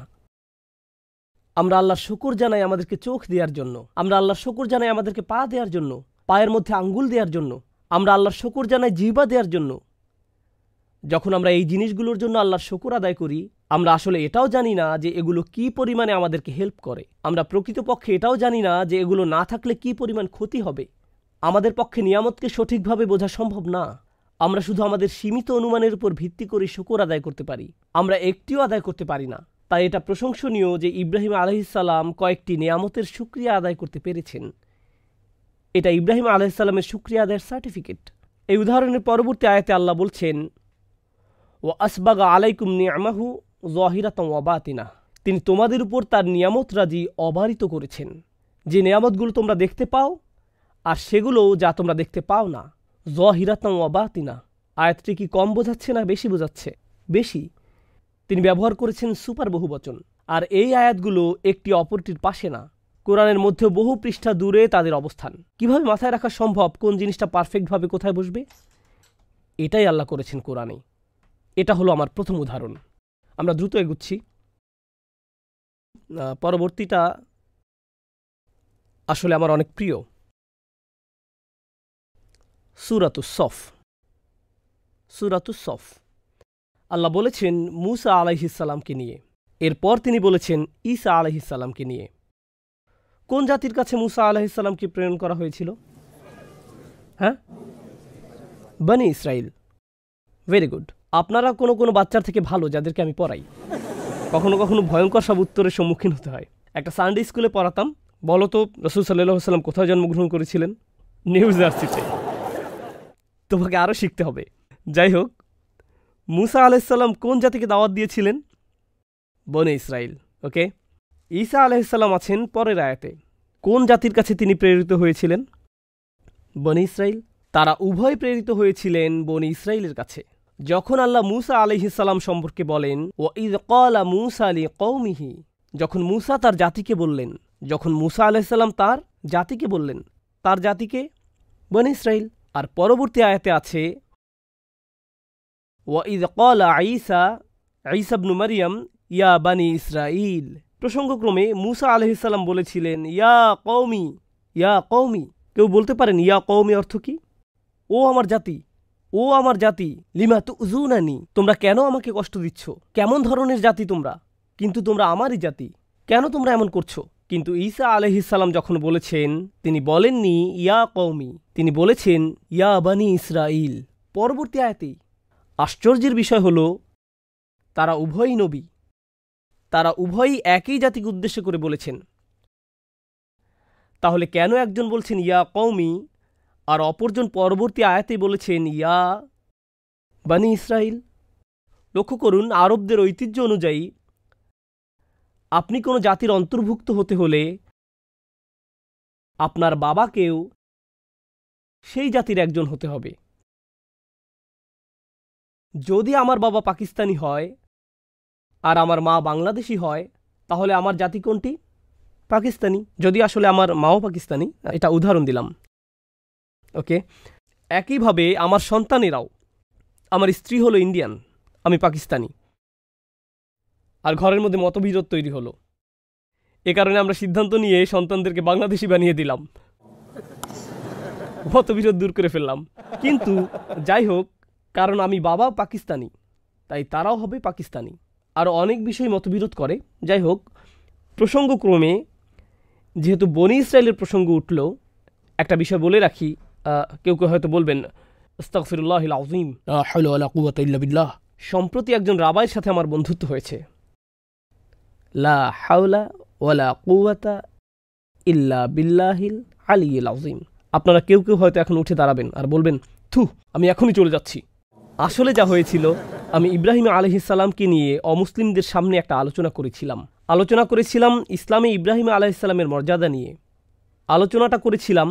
আর তখন একজন রাবাই, আসল রাবাই, একেবারে রাবাইয়ের মতোই রাবাই, বসেছিলেন প্রথম সারিতে। আর তিনি কাঁদছিলেন পুরোটা সময় ধরে। আলোচনার শেষে তিনি আসলেন আমার কাছে। আমরা কিছুক্ষণ আলোচনা করলাম এবং ভালো বন্ধু হয়ে গেলাম। আমরা কিছু সময় একসাথে কাটিয়েছিলাম, কিছু কিছু বিষয় আলোচনা করেছিলাম, একে অপরের সাথে মজার কিছু মতবিনিময় হয়েছিল। আমি তাকে বললাম, দেখুন, আমি আপনার সাথে কথা বলতে চাই মূসা এবং ইব্রাহিম আলাইহিসসালামের ব্যাপারে। এই কারণেই আমি আপনার বন্ধু হতে চাই। আমি আপনার সাথে কথা বলতে চাই মূসা এবং ইব্রাহিম আলাইহিসসালামের ব্যাপারে, কারণ আমার রব কোরআনে আপনার জাতির বিষয়ে অনেক আলোচনা করেছেন। ইয়া বানি ইসরাইল, ইয়া বানি ইসরাইল, ইয়া বানি ইসরাইল। এটা নিশ্চিত যে আপনাদের একটা ঐতিহ্য আছে, আর আল্লাহ আপনাদের বিষয়ে কথা বলেছেন সেই ঐতিহ্যের আলোকে। এজন্য আমি আপনার অবস্থান থেকে বিষয়টি বুঝতে চাই। আমি আপনার সম্পর্কে কথা বলতে চাই না। আমি আপনার কথাকে গ্রন্থ কি বলেছে সেই অনুযায়ী যাচাই করতে চাই না, বরং আপনার ব্যক্তিগত মতামত অনুযায়ী। আপনি মূসা আলাইহিসসালাম সম্পর্কে কি বিশ্বাস করেন? আপনি ইব্রাহিম আলাইহিসসালাম সম্পর্কে কি বিশ্বাস করেন? তো নবীদেরকে নিয়ে আমাদের চমৎকার মত বিনিময় হয়েছিল। আপনাদেরকে একটা বিষয় বলে রাখি, আমি এটা থেকে যা শিখেছি, আল্লাহর কসম, আমরা ওনাকে বলি ইব্রাহিম, তারা বলে ইব্রাহাম। যদিও একটি কেরাত অনুযায়ী আমরা ওনাকে ইব্রাহাম ডাকতে পারি, কিন্তু এর দ্বারা আমরা আসলে দুটি ভিন্ন মানুষ নিয়ে কথা বলছি। আমরা ইব্রাহিম আলাইহিসসালাম সম্পর্কে যা জানি, তাদের সে সম্পর্কে কোনো ধারণাই নেই। আমরা বলি মূসা, তারা ওনাকে বলে মূসে। কিন্তু আমরা কোরআনে যাকে মূসা আলাইহিসসালাম বলে চিনি, আল্লাহর কসম, যখন আপনি শুনবেন তারা কি বলে সেই সেম মানুষটির ব্যাপারে, আপনি বলবেন, তোমরা আমার মূসা আলাইহিসসালাম সম্পর্কে বলছো না, তোমরা অন্য কারোর ব্যাপারে বলছো। আমি জানি না এটা কাকে নিয়ে তোমরা কথা বলছো, এটা উনি না, তোমরা ভুল ঠিকানায় চলে গেছো। প্রায় সব বিষয়ে আমাদের মতের অমিল, প্রায় সব বিষয়েই। কিন্তু কেন আমি এই প্রসঙ্গ আনলাম? আমি সূরা সফ নিয়ে বলছিলাম। একজন নবী বলেছেন ইয়া কওমি, আরেকজন বলেছেন ইয়া বানি ইসরাইল। কেন আমি রাবাইয়ের প্রসঙ্গ আনলাম? কারণ রাবাইদের মতামত হলো, আপনি কোনো জাতির অন্তর্ভুক্ত হতে হলে আপনার মাকেও সেই জাতির হতে হবে। এটা তাদের মতামত। ইহুদি ধর্ম অনুযায়ী এটা তাদের মতামত। যদিও এর উৎপত্তি সমসাময়িক সময়ে, তো সেই রাবাই বলল, না, জাতিগত পরিচয় বাবার কাছ থেকে আসে না, আসে মার কাছ থেকে। আমি বললাম, ওকে রাবাই, আপনার সাথে একটু ফান করা যাক। মুসা আলাইহিস সালাম মিশর থেকে পালিয়ে এসেছিলেন। পালিয়ে তিনি মাদিয়ান নামক একটি জায়গায় গিয়েছিলেন। মাদিয়ান হলো আরব ভূমি, তাই না রাবাই? তিনি বললেন, হ্যাঁ অবশ্যই এটা আরব। ওকে, মাদিয়ানে তার এক লোকের সাথে সাক্ষাৎ হয়, আর সেই লোকটি মুসা আলাইহিস সালামের কাছে তার মেয়ে বিয়ে দেন। এজন্য মুসা আলাইহিস সালাম একজন আরব মহিলা বিয়ে করেন। আপনি ঠিক আছেন তো রাবাই?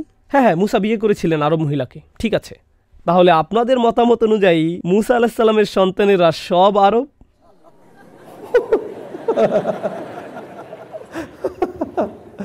সে বলল, আমাকে একটু যেতে হবে।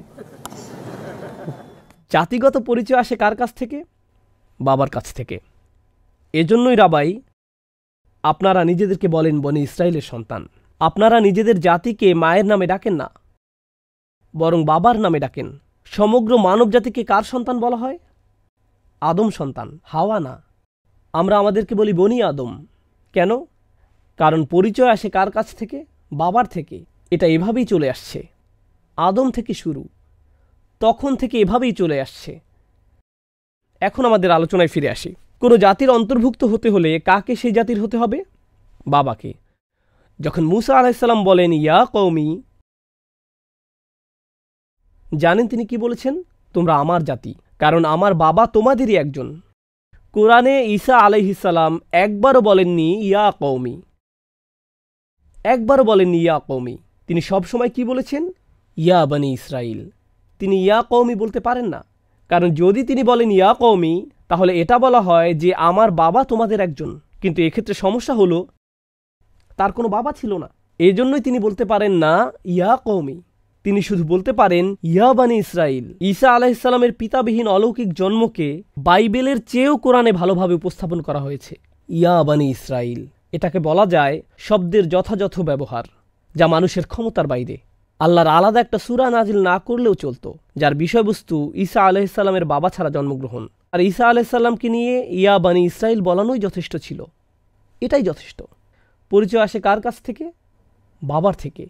এজন্যই আমরা রাসূল সাল্লাল্লাহু আলাইহি সাল্লামের ক্ষেত্রে বলি মুহাম্মাদুন ইবনে আব্দুল্লাহ, মুহাম্মদ ইবনে আব্দুল্লাহ। ঠিক আছে? উদাহরণস্বরূপ আমরা বলি ওমর ইবনুল খাত্তাব, কিন্তু আমরা বলি ঈসা ইবনু ও আল্লাহ ব্যতিক্রম করেছেন, কারণ এক্ষেত্রে পুরুষ কোনো পরিচয় নেই, ওনার কোনো বাবা নেই। এজন্যই আপনাকে বলতে হবে কি? মারিয়াম। এছাড়া আর কোনো মানুষ নেই যেখানে তার নাম নিয়ে আপনি বলবেন ইবনু, এরপর বলবেন কোনো মহিলার নাম। একমাত্র ব্যতিক্রম ঈসা আলাইহিস সালাম, কারণ এটা আমাদের বিশ্বাসের অংশ যে ওনার কোনো বাবা নেই। এজন্যই আপনাকে বলতেই হবে ইবনু মারিয়াম। এর মাধ্যমে মরিয়ম সালামুন আলাইহাকে সম্মানিত করা হয়েছে, আর এর মাধ্যমে ঈসা আলাইহিস সালামের পিতাবিহীন অলৌকিক জন্মকে আবারও সত্যায়িত করা হয়েছে। বাইবেলের কোনো কোনো সংস্করণে প্রথম চ্যাপ্টারে থাকে ঈসা আলাইহিস সালামের বংশধারা এবং মরিয়ম আলাইহিস সালামের স্বামীর বর্ণনা। কোরআন ঈসা আলাইহিস সালাম এবং মারিয়াম আলাইহিস সালামকে এই ধরনের কলুষতা থেকে সম্পূর্ণভাবে পবিত্র করেছে। এটা হলো দ্বিতীয় উদাহরণ। তৃতীয় উদাহরণ। আলোচনা আস্তে আস্তে ভারী হচ্ছে, আমি এতক্ষণ হালকা রাখছিলাম, এখন আমরা ভারী আলোচনা যাব। সূরা জুমআ। ইউসাব্বিহু লিল্লাহি মা ফিস সামাওয়াতি ওয়া মা ফিল আরদ আল মালিকিল কুদ্দুসিল আজিজিল হাকিম। আপনারা যারা নিয়মিত কোরআন পড়েন তারা জানেন অনেক আয়াতের শেষে আল্লাহ তার দুটি নাম উল্লেখ করেছেন, আল্লাহু গফুরুর রহিম, আজিজুন হাকিম, আজিজুন যুনতিকম। এটা আপনারা জানেন, তাই না? আল্লাহ দুইটি করে তার নাম উল্লেখ করেছেন অনেক অনেক আয়াতে। আমি আয়াতটি আবার তিলাওয়াত করব, আপনাদের বলতে হবে এটাতে কোন বৈশিষ্ট্যটা আলাদা। ইউসাব্বিহু লিল্লাহি মা ফিস সামাওয়াতি ওয়া মা ফিল আরদিল মালিক আল কুদ্দুস আল আজিজ আল হাকিম। কোন জিনিসটি আলাদা? চারটি নাম। আমি এই নামগুলোর সাধারণ অর্থ বলবো যাতে আপনারা এই আয়াত সম্পর্কে কিছু বিষয় বুঝতে পারেন। আল মালিক অর্থ রাজা, আল কুদ্দুস অর্থ সম্পূর্ণরূপে পবিত্র। আপনি এটাও বলতে পারেন সকল পবিত্রতার উৎস। তো মালিক অর্থ কি? এবার আপনারা বলুন। রাজা। আল কুদ্দুস অর্থ কি? সকল পবিত্রতার উৎস। আল আজিজ অর্থ চূড়ান্ত কর্তৃত্বের অধিকারী। আল আজিজ অর্থ কর্তৃত্বের অধিকারী। আল হাকিমের অনেক অর্থ আছে, কিন্তু আমি শুধু আপনাদেরকে একটি বলছি। হাকিম অর্থ বিজ্ঞ। আসেন আবার শুরু করি। আরবিতে প্রথম নামটি কি ছিল? আল মালিক। এর অর্থ কি? রাজা। আল কুদ্দুস এর অর্থ কি? হ্যাঁ, সকল পবিত্রতার উৎস, সম্পূর্ণরূপে পবিত্র, নিখুঁতভাবে পবিত্র। আল আজিজ অর্থ কি? কর্তৃত্বের অধিকারী। আল হাকিম অর্থ কি? সবচেয়ে বিজ্ঞ। সূরা জুমার প্রথম আয়াতটি আল্লাহ সম্পর্কে, দ্বিতীয় আয়াতটি হল রাসূলুল্লাহ সাল্লাল্লাহু আলাইহি ওয়াসাল্লাম সম্পর্কে। হুয়াল্লাযী বাআসা ফিল উম্মিয়িনা রাসূলাম মিনহুম ইয়াতলু আলাইহিম আয়াতিহি ওয়া ইউযাক্কিহিম ওয়া ইউআল্লিমুহুমুল কিতাবা ওয়াল হিকমা ওয়া ইন কানু মিন ক্বাবলু লাফি যালালিম মুবিন। দ্বিতীয় আয়াতটি, যা আমি একটু পরে অনুবাদ করব, এটি হলো রাসূল সাল্লাল্লাহু আলাইহি ওয়াসাল্লাম সম্পর্কে। এটি আমার একটি প্রিয় আয়াত, কারণ এই আয়াতটি হলো রাসূল সাল্লাল্লাহু আলাইহি ওয়াসাল্লামের পুরো সিরার সারসংক্ষেপ। একটি আয়াতে পুরো সিরা। এই একটি আয়াতে আল্লাহ বলেছেন কিভাবে রাসূল সাল্লাল্লাহু আলাইহি ওয়াসাল্লাম সমাজকে পরিবর্তন করেছিলেন, কি উপায়ে এটা করেছিলেন, কি কি পদক্ষেপ তিনি গ্রহণ করেছিলেন। আর আল্লাহ 4টি পদক্ষেপের কথা উল্লেখ করেছেন।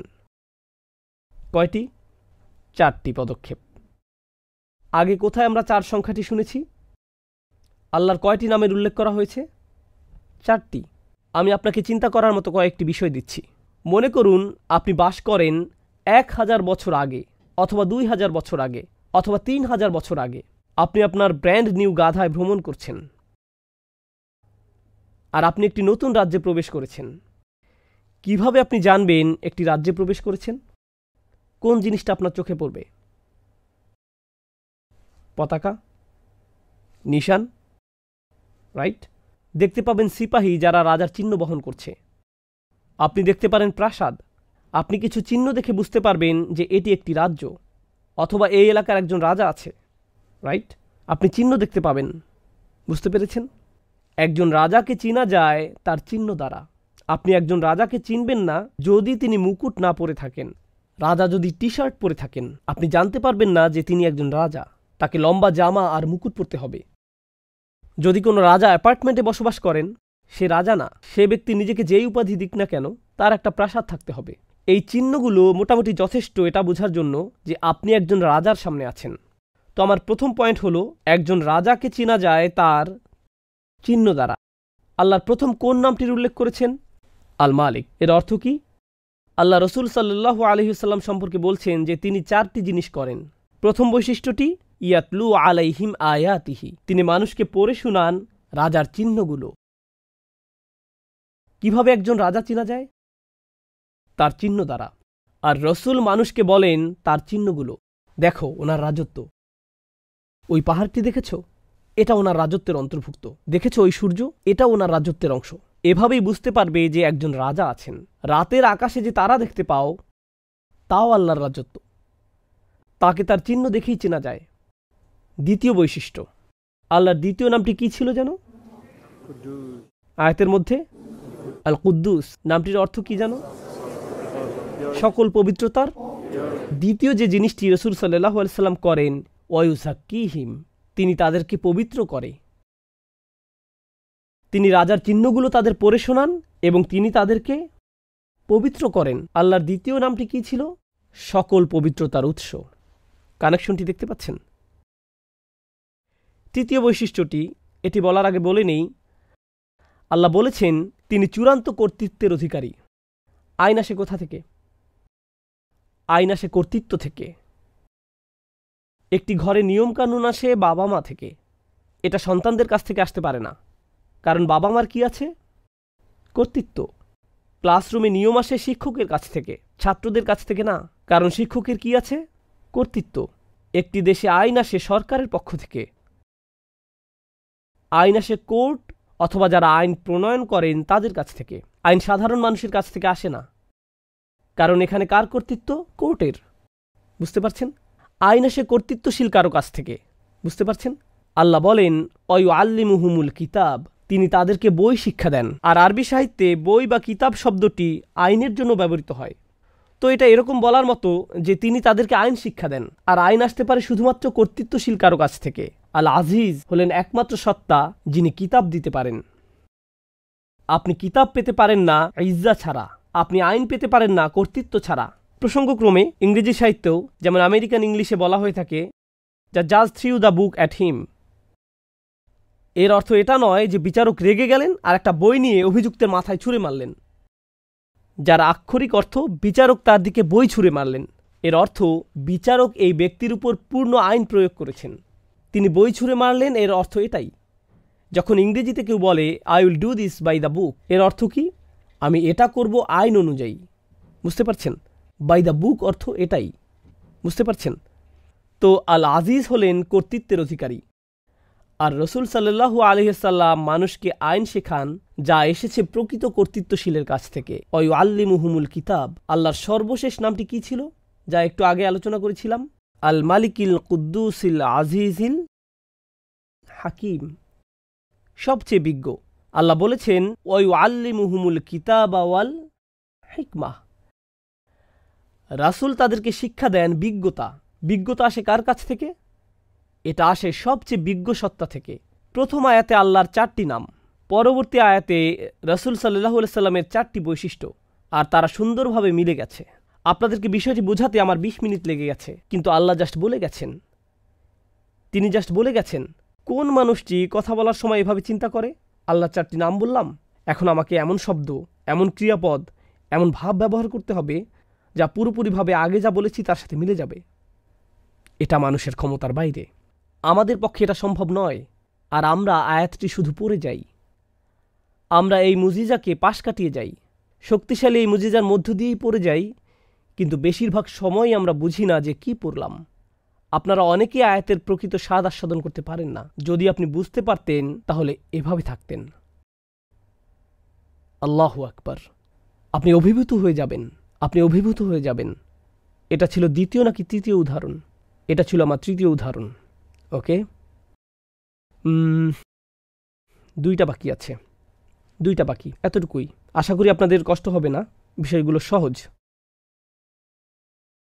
তো আমি আপনাদের সাথে সূরা জুমার শেষ অংশ নিয়েও কথা বলতে চাই। সূরা জুমার শেষ অংশ। তার আগে প্রাথমিক কোনো বিষয় না বলে সরাসরি ঘটনাটি বলবো। রাসূল সাল্লাল্লাহু আলাইহি সাল্লাম জুমার খুতবা দিচ্ছিলেন, সাহাবারা বসে আছেন আর খুতবা শুনছেন। একটা বিষয় বলে রাখি, আমরা কিন্তু এখন জুমার খুতবার আদব খুব ভালো করে জানি। মোবাইল ফোন অন থাকতে হবে, রিংটোন ভলিউম ফুল রাখতে হবে, রিংটোন হতে হবে ধুমধারাক্কা। যেই আপনাকে কল করুক এমন একজন বন্ধু অবশ্যই রাখবেন যে আপনাকে নামাজের সময়ই কল করবে। তো এই যুগে খুতবার জন্য আমাদের নির্ধারিত কিছু আদব আছে যা আমাদেরকে অনুসরণ করতেই হবে, আলহামদুলিল্লাহ। আর আমরা খুব ভালোভাবে সেগুলো পালন করছি, মাশাআল্লাহ। আর অবশ্যই কিছু কিছু লোক থাকবেন যাদের এত বেশি তাকওয়া যে যখন নামাজে দাঁড়ান আর তাদের ফোন বেজে ওঠে আর রিংটোনে বেজে ওঠে হিন্দি গান, তাদের এত বেশি তাকওয়া যে হাতটি পকেটে নিয়ে ফোন বন্ধ করতে পারেন না। ফলশ্রুতিতে আমরা সম্পূর্ণ গানটি উপভোগ করতে বাধ্য হই।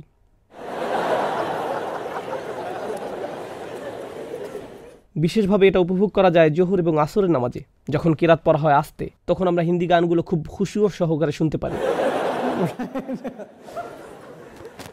সেরা। তো আমরা খুতবার আদব জানি, অথবা কমপক্ষে আমাদের জানা উচিত। আমরা অবশ্যই সবার শেষে যাওয়ার চেষ্টা করবেন এমন সময় যেতে যাতে দ্বিতীয় রুকু ধরতে পারেন। ফলে আপনি অ্যাকাউন্টিংয়ের নীতি লাইফও লাস্ট ইন ফার্স্ট আউট নীতিটি অনুসরণ করতে পারবেন। এটাও নিশ্চিত করবেন যে আপনার গাড়িটি এমনভাবে পার্ক করবেন যাতে অন্য কেউ বের হতে না পারে। এগুলো হলো খুতবার নীতিমালা, যা আপনাদেরকে অবশ্যই পালন করতেই হবে। মাশাআল্লাহ, আপনাদের সবারই নিয়মগুলো জানা আছে। তো যাই হোক, খুতবার প্রকৃত আদব তখনও নাজিল হয়নি যে আপনাকে মসজিদে বসতে হবে, কিছু সময় থাকতে হবে, খুতবা নামাজেরই অংশ। এই বিষয়গুলো তখনও নাজিল হয়নি, কিন্তু তবুও সাহাবারা বসতেন এবং খুতবা শুনতেন। তো বিষয় হলো, এই মুহূর্তে আমরা এই ফোরামে আছি, আর এই বিল্ডিংয়েই আরেকটি কনভেনশন চলছে। কনভেনশনের বিভিন্ন ধরন আছে, যেমন কম্পিউটার কনভেনশন, কার এক্সপো, টেকনোলজি এক্সপো। আমি থাকি টেক্সাসে, সেখানে হয় বন্দুক এক্সপো। আসলেই হয় বন্দুক এক্সপো, অসাধারণ দেখতে, বড় বড় সাইনবোর্ড লেখা, গান এক্সপো, পাশেই এক্সিট। এটা দেখে আপনি হয়তো দ্রুত গাড়ি চালিয়ে চলে যেতে বাধ্য হবেন। যাই হোক, যখন এ ধরনের এক্সপো হয় তখন অনেক মানুষ সেখানে যায় ব্যবসায়িক উদ্দেশ্যে, তাই না? সেখানে গিয়ে তারা তাদের ট্রেড বুথ খুলবে, বিভিন্ন ধরনের ব্যবসার সাথে পরিচিত হবে, কিছু লেনদেন করবে। এজন্যই তারা সেখানে যায়। তো এছাড়াও একটা বড় সংখ্যক মানুষ কেন সেখানে যায়? শুধু একটু ঘোরার জন্য। হেই, একটা কার এক্সপো চলছে, চলো ঘুরে আসি। আমি একটা ফেরারি গাড়িতে বসে দেখতে চাই, একটা সেলফি তোলো, একটা ছবি তোলো, তাই না? কিছু মানুষ ব্যবসার উদ্দেশ্যে সেখানে যায় না। কেন যায় তারা? সেলফি, ঘোরাঘুরি, এজন্যই তারা যায়। তো মদিনাতেও কখনো কখনো এরকম এক্সপো হতো, আগের যুগের বাণিজ্য এক্সপো। তো রসুল সাল্লাল্লাহু আলাইহি ওয়াসাল্লাম খুতবা দিচ্ছিলেন, সাহাবারা বসেছিলেন, আর এরকম একটা বাণিজ্য এক্সপো শহর ত্যাগ করছিল। ব্যবসায়ীদের জন্য সেই বাণিজ্য এক্সপো ধরাটা খুবই গুরুত্বপূর্ণ, কারণ যদি তারা মিস করে এই সুযোগ হয়তো পরবর্তী 2-3 বছরেও পাওয়া যাবে না। ফলে তারা ব্যবসায়িকভাবে অনেক ক্ষতিগ্রস্ত হতে পারে। আর খুতবার মধ্যে এই কিছু ব্যবসায়ী বসেছিলেন। তো তারা চিন্তা করলেন, হাতে এখনও সময় আছে, এখনও নামাজ শুরু হয়নি, আমি যাই, গিয়ে দ্রুত কিছু কেনাকাটা করে আসি, কারণ এটা চলে যাচ্ছিল, এরপর দ্রুত ফিরে আসব। তো তারা খুতবা ছেড়ে সেখানে গেলেন। এখন তারা যখন গেলেন, তারা কি গেলেন ব্যবসার জন্য নাকি মজা করার জন্য? ব্যবসা। কিন্তু মানুষ যখন ব্যবসায়ের জন্য সেখানে যায়, আর এই ধরনের এক্সপোগুলো সাধারণত হয় সুন্দর, রঙিন, আর হতে পারে একটা হাতিও আছে বা এ জাতীয় কিছু। তখনকার দিনের কথা বলছি। এই যুগে থাকে চমৎকার কালার, পোস্টার, লাইট, অনেক মানুষ একসাথে। তো এটা দেখতে আকর্ষণীয়। আর আপনি যদি ব্যবসায়ী নাও হন, দেখি তো কি হচ্ছে, এই চলো ঘুরে আসি। তো আপনি যখন কয়েকজন ব্যবসায়ীকে উঠে যেতে দেখেন, আর আপনি সেই অপদার্থদের মধ্যে একজন যারা উচ্চ মাধ্যমিক শ্রেণীর ছাত্র, হ্যাঁ দুষ্টামি করলাম, মজা করলাম, তখন আপনি বলেন, আমি ব্যবসা না করি, কিন্তু সেখানে বেশ জমে উঠেছে, চলো ঘুরে আসি, দ্রুত চলে আসব। তো প্রথম দিকে কিছু মানুষ যায় ব্যবসায়িক উদ্দেশ্যে, আর কিছু মানুষ যায় বিনোদনের জন্য।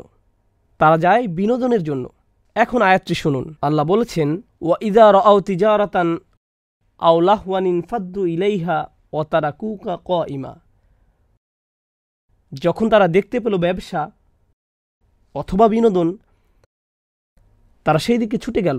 তারা খুতবা ত্যাগ করল এবং সেই দিকে ছুটে গেল, আর তারা আপনাকে দাঁড়ানো অবস্থায় রেখে গেল। ওয়া তারাকুকা কাইমা। কোনটি প্রথমে এসেছে, ব্যবসা নাকি বিনোদন? প্রথমে উল্লেখ করা হয়েছে ব্যবসা, কারণ যারা প্রথমে উঠে গিয়েছিল তারা বিনোদনের জন্য যায়নি, তারা গিয়েছিল ব্যবসার জন্য। তারা চিন্তা করল সুযোগ হাতছাড়া হয়ে যেতে পারে, তো তারা চলে গেল। ওকে, এখন শুনুন, কুল মা ইনদাল্লাহি, একই আয়াতে, কুল মা ইনদাল্লাহি খায়রুম মিনাল লাহওয়ি ওয়া মিনাত তিজারা। এখানে বিপরীত। আল্লাহ ধারাবাহিকতাকে উল্টে দিয়েছেন। তিনি বলেছেন আল্লাহর কাছে যা আছে তা বিনোদন এবং ব্যবসার চেয়ে উত্তম। আল্লাহু খায়রুর রাযিকিন, আর আল্লাহ হলেন সর্বোত্তম রিজিকদাতা। আল্লাহ একই আয়াতের মধ্যেই ধারাবাহিকতা পরিবর্তন করলেন। প্রথমে তিনি বললেন তারা দেখল ব্যবসা অথবা বিনোদন, পরে তিনি বললেন আল্লাহর কাছে যা আছে তা বিনোদন এবং ব্যবসার চেয়ে উত্তম। এখন প্রশ্ন হলো, কেন আল্লাহ ধারাবাহিকতায় পরিবর্তন আনলেন? কেন তিনি বিষয়টাকে এভাবে উল্টে ফেললেন? আগেই আমি আপনাদেরকে বলে দিয়েছি কেন প্রথমে ব্যবসার কথা বলা হয়েছে। কারণটা কি? কারণ প্রথমে যারা উঠে গিয়েছিল তারা কেন গিয়েছিল? ব্যবসা। আর পরবর্তীতে যারা গিয়েছিল তারা ছিল মজা হবে, চলো যাই। কিন্তু এরপর আল্লাহ আর সেই এক্সপো নিয়ে বলছেন না। আয়াতের পরবর্তী অংশ হল মুসলিম জীবনের নীতিমালা নিয়ে। এক্সপো সম্পর্কিত অংশটি শেষ। এখন আল্লাহ আমাদেরকে শিক্ষা দিচ্ছেন সমগ্র জীবন নিয়ে, সেই অভিজ্ঞতার আলোকে। এখন সেই অভিজ্ঞতার আলোকে আপনারা আমাকে নিরপেক্ষভাবে বলুন, সবার কি ব্যবসাতে আগ্রহ আছে? কিন্তু সবার কি বিনোদনে আগ্রহ আছে? ব্যবসায় সবার আগ্রহ নেই, কিন্তু সবাই কোনো না কোনোভাবে বিনোদন দ্বারা বিভ্রান্ত হয়। তো কোন বিষয়টি ব্যাপক সমস্যা? ও, তো আল্লাহ যখন মূল সমস্যার কথা বলছেন যা আপনাকে আল্লাহর স্মরণ থেকে বিরত রাখবে, কোনটি তিনি প্রথমে উল্লেখ করেছেন? এইবার প্রথমে বিনোদন। তিনি বলেছেন, কুল মা ইনদাল্লাহি খায়রুম মিনাল লাহওয়ি ওয়া মিনাত তিজারা, সাথে সাথে ব্যবসাও। আল্লাহু খায়রুর রাযিকিন, আর আল্লাহ সর্বোত্তম রিজিকদাতা। যেহেতু এই প্রসঙ্গে আছি, আমি আপনাদের সাথে চমৎকার এই আয়াতটির ব্যাপারে আরও কিছু বিষয় শেয়ার করতে চাই। আপনারা ধারাবাহিকতার পার্থক্যের বিষয়টা বুঝতে পারছেন? সংক্ষেপে আরও কয়েকটি বিষয়। বিনোদন যে বিভ্রান্ত করে এই বিষয়ে আমার একটা কাজ ছিল যাকে বলা হয় চ্যাপেলেন্সি। আমি একটা ইউনিভার্সিটিতে পড়তাম। আমার কাজের অন্তর্ভুক্ত ছিল ক্যাম্পাসে মুসলিম ছাত্রদেরকে হেল্প করা, কখনো কখনো জুমার নামাজে ইমামতি করা। পুরো ক্যাম্পাসে ৬-৭ জন মুসলিম ছাত্র ছিল। আমি জুমার নামাজ পড়তে নির্ধারিত রুমে যেতাম। কখনো কখনো নামাজের সময় কাউকেই পেতাম না। আর আমাকে এই ছাত্রদেরকে কল করতে হতো, করিম, আমি নামাজের রুমে, আজকে জুমা। হ্যাঁ, ওকে, আমি এখন আসলেই বিজি। তুমি কি করছো? গেম খেলছি। ভাই, আজকে জুমা। ওকে ওকে ওকে, ঠিক আছে, আসরের আগে আমি চলে আসব। মাধ্যমিক শ্রেণীর ছাত্র, যারা পৃথিবীর সবচেয়ে উপকারী সম্পদ। কিন্তু যাই হোক, আল্লাহর স্মরণ থেকে মানুষ বিচ্যুত হয়ে যায় বিনোদনের কারণে। হতে পারে আমার সামনে এমন অনেকেই থাকতে পারে যারা দুর্ঘটনাবশত এখানে চলে এসেছে, অথবা তাদের মা জোর করে এখানে পাঠিয়েছেন। হতে পারে আপনি ঘরে বসে আছেন, আপনার আছে PS3, Xbox 360 অথবা অন্য কোনো ফিতনা ডিভাইস, এগুলো নিয়ে বসে আছেন আর আপনি খেলছেন grand theft auto, Assassin's Creed অথবা মডার্ন ওয়ারফেয়ার। আর আপনি দরজা বন্ধ করে দিয়েছেন, পর্দা টেনে দিয়েছেন, আর আপনি এরকম সূর্য উঠছে, সূর্য ডুবে যাচ্ছে, সাম্রাজ্যের উত্থান হচ্ছে, পতন হচ্ছে, সরকার বদলে যাচ্ছে, আর আপনি শুধু হে, আপনি জানেনও না চারপাশে কি ঘটছে। এরকম অনেকেই আছে। এগুলোর কারণে তারা জীবন থেকে বিচ্যুত। কারণ আমাকে র্যাঙ্কিং 5-এ যেতে হবে। এই র্যাঙ্কিং এক সময় আপনার জীবনে বিশাল কাজে আসবে, তাই না? যদি অনলাইন র্যাঙ্কিংয়ে আপনার নাম কিছুটা উপরে ওঠে। কিন্তু যাই হোক, আমি আপনাদেরকে ব্যবসা সম্পর্কে বলতে চাই। গত বছর আমার একজন ছাত্র ছিল যে খুবই সফল ব্যবসায়ী, আর সে ব্যবসার সাথে আছে সম্ভবত 15-20 বছর ধরে। আর সুবহানাল্লাহ, তার সবচেয়ে বড় কাস্টমারদের একজন হলো ইয়াহুদি, যার বাড়ি নিউ ইয়র্কে। মাথা কাস্টমার, সবচেয়ে বড় অর্ডারগুলো সে দেয়। আর 20 বছর ধরে সে তাকে কল দেয় প্রতি শুক্রবার। খুতবা শুরু হয় 1:15-তে, 1:14-তে সে কল দেয় প্রতি শুক্রবারে, আর তাকে বড় অর্ডার দেয় প্রতি শুক্রবারে। আর তাকে বলতে হয়, আমি এখন কথা বলতে পারবো না। ও কেন? আজকে শুক্রবার, এখন নামাজের সময়। ও, আমি খেয়াল করিনি। পরবর্তী সপ্তাহে একই ঘটনা, পরের সপ্তাহে একই ঘটনা। 20 বছর ধরে চলছে। যে বিষয়টার প্রতি আমি আপনাদের দৃষ্টি আকর্ষণ করতে চাই, ব্যবসার জন্য আল্লাহ যে শব্দটি ব্যবহার করেছেন, শব্দটি কি কার মনে আছে? তিজারাহ। কিন্তু আল্লাহ এই সূরাতে সবসময় ব্যবসার জন্য এই শব্দটি ব্যবহার করেননি। আল্লাহ বলেছেন, ইয়া আইয়ুহাল্লাযীনা আমানু ইযা নুদিয়া লিস-সালাতি মিন ইয়াউমিল জুমআতি ফাসআউ ইলা যিকরিল্লাহ ওয়াযারুত তিজারা, না ওয়াযারুল বাই'। তিনি এখানে ব্যবসার জন্য তিজারা শব্দটি ব্যবহার করেননি, তিনি ব্যবহার করেছেন বাই'। বাইউন শব্দের অর্থ আসলে ব্যবসা না, বাইউন অর্থ বিক্রি। এখানে কতজনের নিজের ব্যবসা আছে? মাত্র 2 জন ব্যবসায়ী। আস্তাগফিরুল্লাহিল আযীম। আপনারা কি করেন? আপনারা সবাই করেন কি এখানে? ওকে, যাই হোক, ব্যবসা বাণিজ্য কিছু করেন, প্রয়োজনে কলা বিক্রি করেন, কিছু একটা করেন, ব্যবসা বাণিজ্য করেন। যাই হোক, যখন আপনি ব্যবসা করেন, এর মধ্যে অনেক কাজ থাকে। অ্যাকাউন্টিং, স্যালারি তৈরি কষ্টকর যখন বেতন পরিশোধের সময় হয়।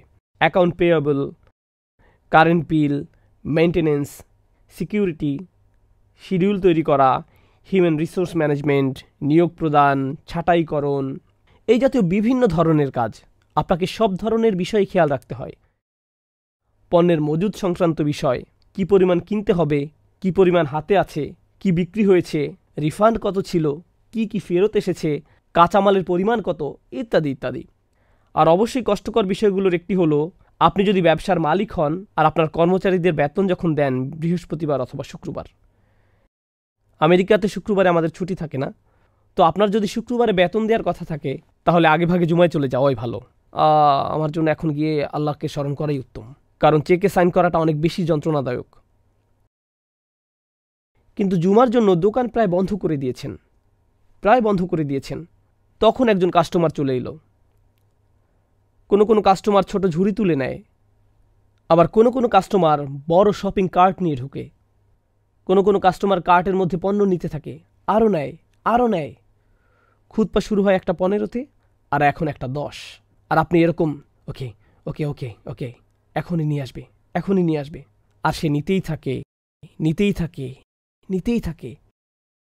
যদি এটা চেক লেখার সময় হতো, অথবা ট্যাক্স ফর্ম পূরণ করা, অথবা কারেন্ট বিল পরিশোধের সময় হতো, আপনি এটা রেখে দিতেন আর সাথে সাথে নামাজে যেতেন।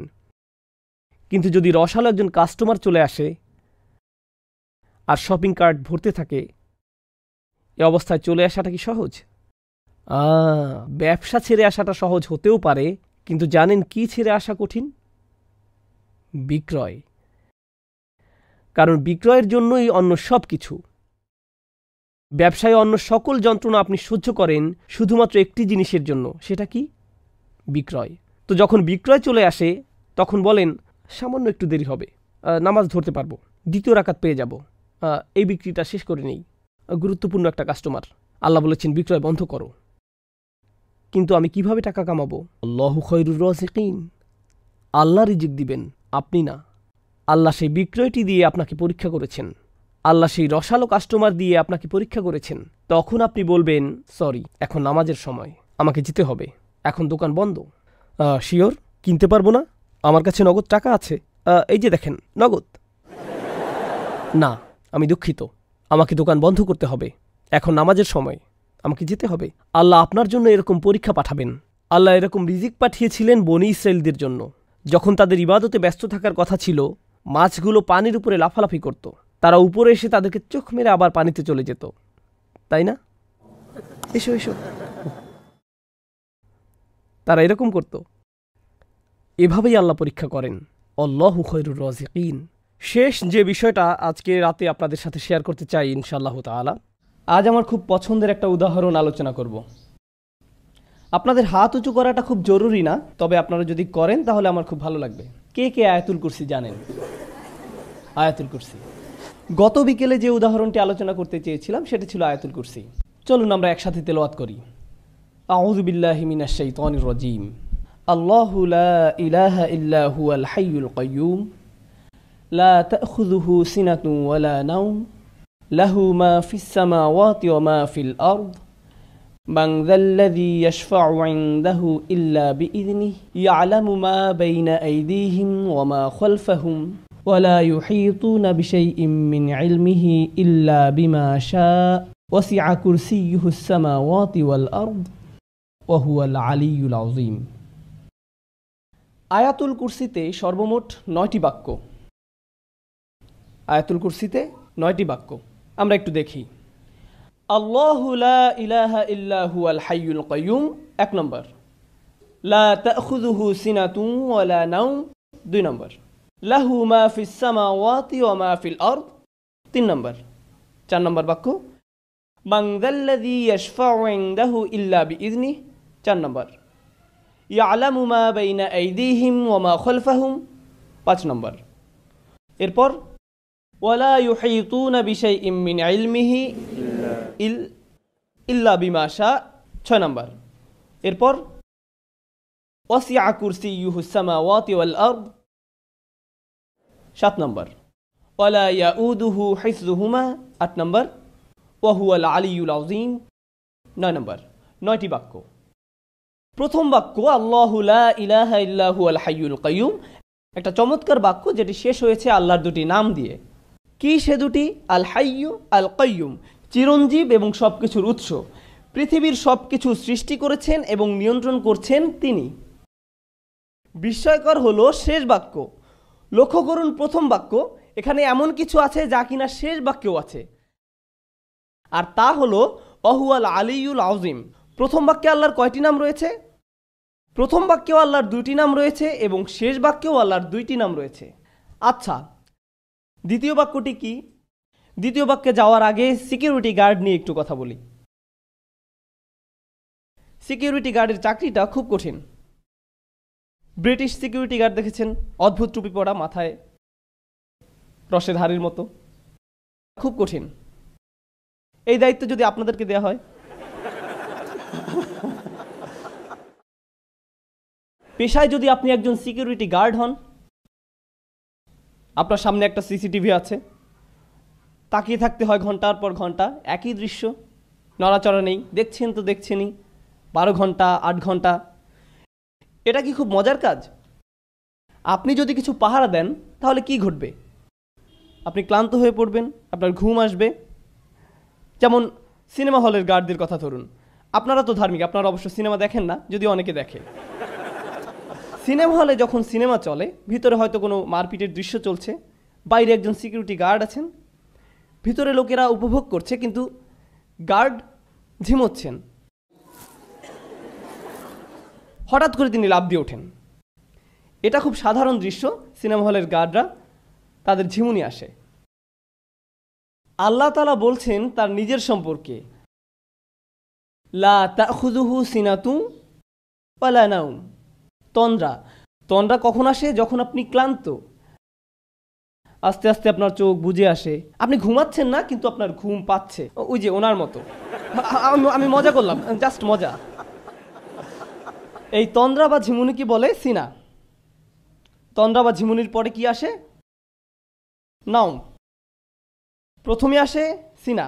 সিনা হলো, ধরুন জুমার দিন আমরা মসজিদে যাই, খতিব সাহেব শুরু করেন ইন্নাল হামদুলিল্লাহ নাহমাদুহু ওয়া নুসাল্লি, এটা হলো সিনা, ঠিক আছে? এরপর যখন তিনি বলেন আইয়ুহাল ইখওয়াতুল কিরাম, এটাই হলো নাওম, এটাই হলো নাওম। এই হলো মূল পার্থক্য সিনা এবং নাওমের মধ্যে, তন্দ্রা এবং ঘুমের মধ্যে। এই হলো দ্বিতীয় বাক্য, যেখানে বলা হচ্ছে তন্দ্রা আর ঘুম আল্লাহকে স্পর্শ করে না। মানুষ ক্লান্ত হয়, তাই তার তন্দ্রা আসে এবং এক সময় সে ঘুমিয়েও পড়ে। আবার অনেক সময় আমরা বলি না না না, আমি ঘুমাইনি, এমনি একটু চোখ বন্ধ করে রেখেছি, এখনই উঠে পড়ব, কিন্তু দেখতে দেখতে ঘুম, একদমই খবর নেই। ওকে, এই হলো ব্যাপার। সিনা বা তন্দ্রা নিয়ে আমার খুব ভালোই অভিজ্ঞতা আছে, কারণ পেশায় আমি একজন শিক্ষক। সুতরাং আপনিও যদি শিক্ষকতা করেন তাহলে আপনার ঘুম বিদ্যা বা ঘুম বিজ্ঞানের উপরে মোটামুটি একটা পিএইচডি হয়ে যাবে, কারণ সামনে থেকে আপনি সব ছাত্রের চেহারা দেখতে পান। মেটাল ডিটেক্টর দিয়ে মানুষের শরীর চেক করতে দেখেছেন নিশ্চয়ই, সেভাবে ছাত্রদের ব্রেনও আপনি চেক করতে পারবেন। ক্লাসের ফাঁকে ফাঁকে মাঝে মাঝে মাথাটা একটু উপর নিচ করে নিলেন।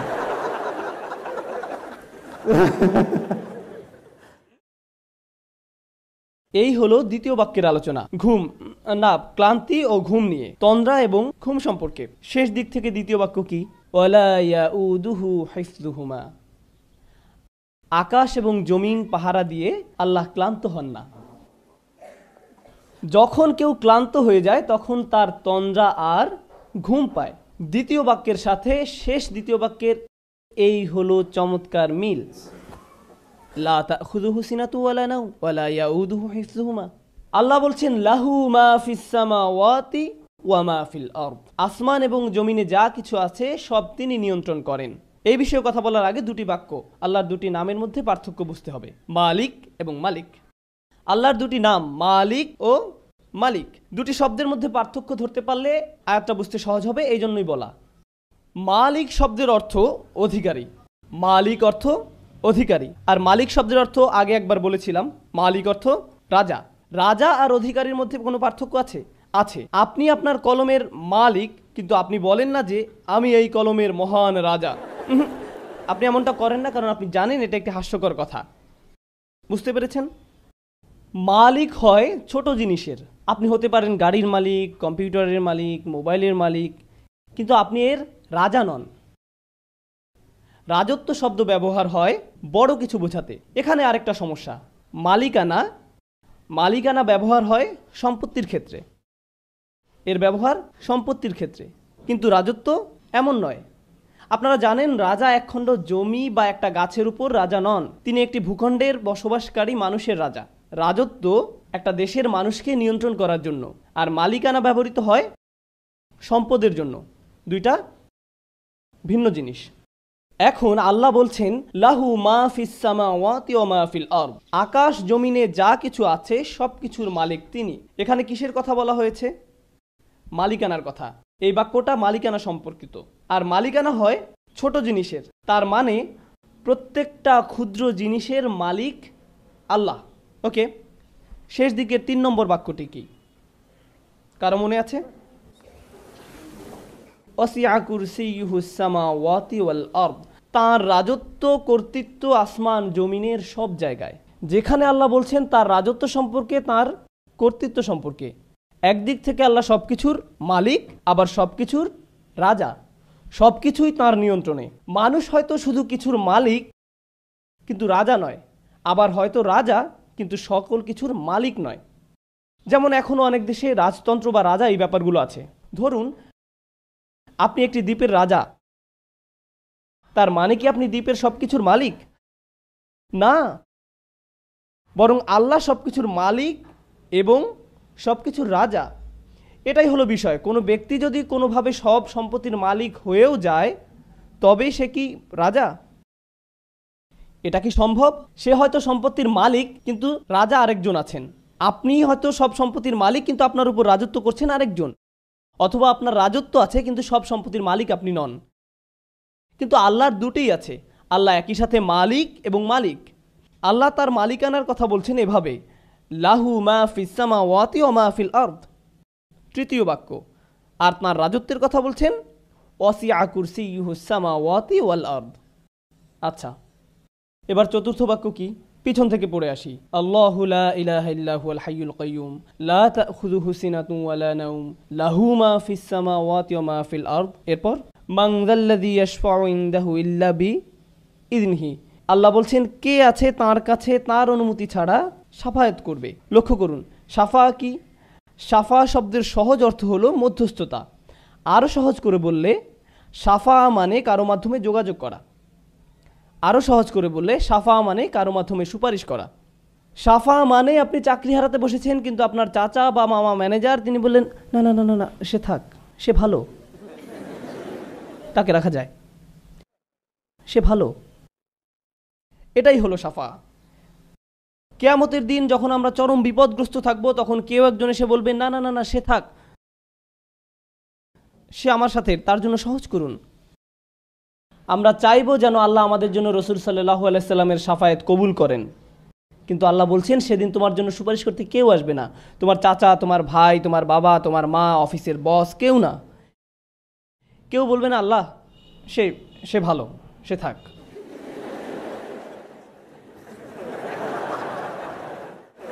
কেউ আসবে না, কেউ না। এখন তো এমন করার সুযোগ আছে যে তুমি আমার লোক, এই নাও ভিআইপি পাস, তুমি চলে যাও। না না না না না, সেদিন এই সুযোগ থাকবে না, কোনো ভিআইপি টিকিট থাকবে না। একমাত্র ব্যতিক্রম হলো যদি আল্লাহ কাউকে অনুমতি দেন। সুতরাং এই বাক্যে বলা হচ্ছে কারো কোনো ক্ষমতা নেই সুপারিশ করার যতক্ষণ না আল্লাহ তাকে অনুমতি দেন। কেউই সুপারিশ করতে পারবে না, কিন্তু একটু ব্যতিক্রম আছে। সেই ব্যতিক্রমটাই হচ্ছে গুরুত্বপূর্ণ। সেই ব্যতিক্রমটা হলো কি? যদি আল্লাহ অনুমতি দেন। বুঝা গেল? আচ্ছা, ওয়ালা ইউহিতুনা বিশাইইম মিন ইলমিহি, তারা কিছুই জানে না, তারা তার জ্ঞানের পরিধির কিছুই জানে না, ইল্লা ছাড়া, বিমা শা। চতুর্থ এবং ষষ্ঠ বাক্য দুটোই হলো আল্লাহর ঘোষণা এবং ব্যতিক্রম হিসাবে তার দেয়া সুযোগ সম্পর্কে। তার ঘোষণা হলো কারো সুপারিশ করার ক্ষমতা নেই, কিন্তু ব্যতিক্রম হলো যাকে আল্লাহ অনুমতি দেন। তাদের কোনো জ্ঞান নেই, কিন্তু ব্যতিক্রম হলো যাকে তিনি জ্ঞান দিতে চান সে। অন্যথায় তারা কিছুই জানে না। ওয়ালা ইউহিতুনা বিশাইইম মিন ইলমিহি ইল্লা বিমা শা। চতুর্থ আর ষষ্ঠ বাক্যের এই হলো চমৎকার মিল। প্রথম আর নবম বাক্য, দ্বিতীয় আর অষ্টম, তৃতীয় আর সপ্তম, চতুর্থ আর ষষ্ঠ। কি বাকি আছে? মধ্যের বাক্য। তিনি বলছেন ইয়ালামু মা বাইনা আইদিহিম ওয়া মা খালফাহুম। তিনি বলছেন তিনি মানুষের সামনে এবং পেছনে যা আছে সব জানেন। তিনি জানেন আয়াতের পেছনে যা ছিল এবং সামনে যা আছে। তিনি আয়াতের মাঝখানে এই বাক্যটা দিলেন আর বলছেন সামনে পেছনে যা আছে আমি জানি। কে এভাবে বলতে পারেন? কে পারেন? সুবহানাল্লাহ। এভাবেই আল্লাহ তার কথা বলেন, এভাবেই আল্লাহ তার বক্তব্য তুলে ধরেছেন। কেন আমরা বুঝতে পারি না? সমস্যাটা কোথায়? কারণ আমরা কোরআনকে একটা সাধারণ বইয়ের মতো পড়ে যাই, আমরা একটা সাধারণ লেখার মতো পড়ে যাই। আমরা গণনা করি 1 2 3 4 5 6 7 8 9। সাহাবায়ে কেরামরা কি এমনটা করেছেন? নাকি রাসূল সাল্লাল্লাহু আলাইহি ওয়াসাল্লাম তাদেরকে বলেছেন লক্ষ্য করো বাক্য নম্বর 1, বাক্য নম্বর 9, 2 নম্বর আর 8 নম্বর, 3 নম্বর আর 7 নম্বর? না, কারণ তিনি শুধু কোরআন বলে গেছেন, বক্তব্যের মতো তিনি শুধু কোরআন বলে গেছেন। আজ আমরা এটা দেখতে পাই যখন সাহাবায়ে কেরামরা এটা লিখে গেছেন। কোরআন সকল বক্তব্যের চেয়ে সম্পূর্ণ নির্ভুল, এমনকি এটা বক্তব্য হওয়া সত্ত্বেও। আর কখন ভুল হওয়ার সম্ভাবনা বেশি থাকে? কিছু লিখলে না বললে। একবার কিছু লিখে ফেললে আর সেটা ফেরানোর উপায় নেই। যেমন ইউটিউবে একবার কিছু আপ করে ফেললে যা হয় আর কি। ধরুন যদি আপনি কাউকে একটা খারাপ মেইল লিখলেন, এরপর পাঠানোর আগে ভাবলেন এটা পাঠানো ঠিক হবে কি না, এরপর ঈদ মুবারক লিখে পাঠিয়ে দিলেন। একবার সেন্ড করে দিলে আর ফেরাতে পারবেন না। পাঠিয়ে দিলেন তো দিলেনই, এরপর আর পাল্টানোরও সুযোগ নেই বা ফেরানোরও কোনো সুযোগ নেই। আল্লাহ সুবহানাহু ওয়া তাআলা কোরআনকে লিখিত অবস্থায় নাজিল করেননি, তিনি এটা বক্তব্য আকারে নাজিল করেছেন।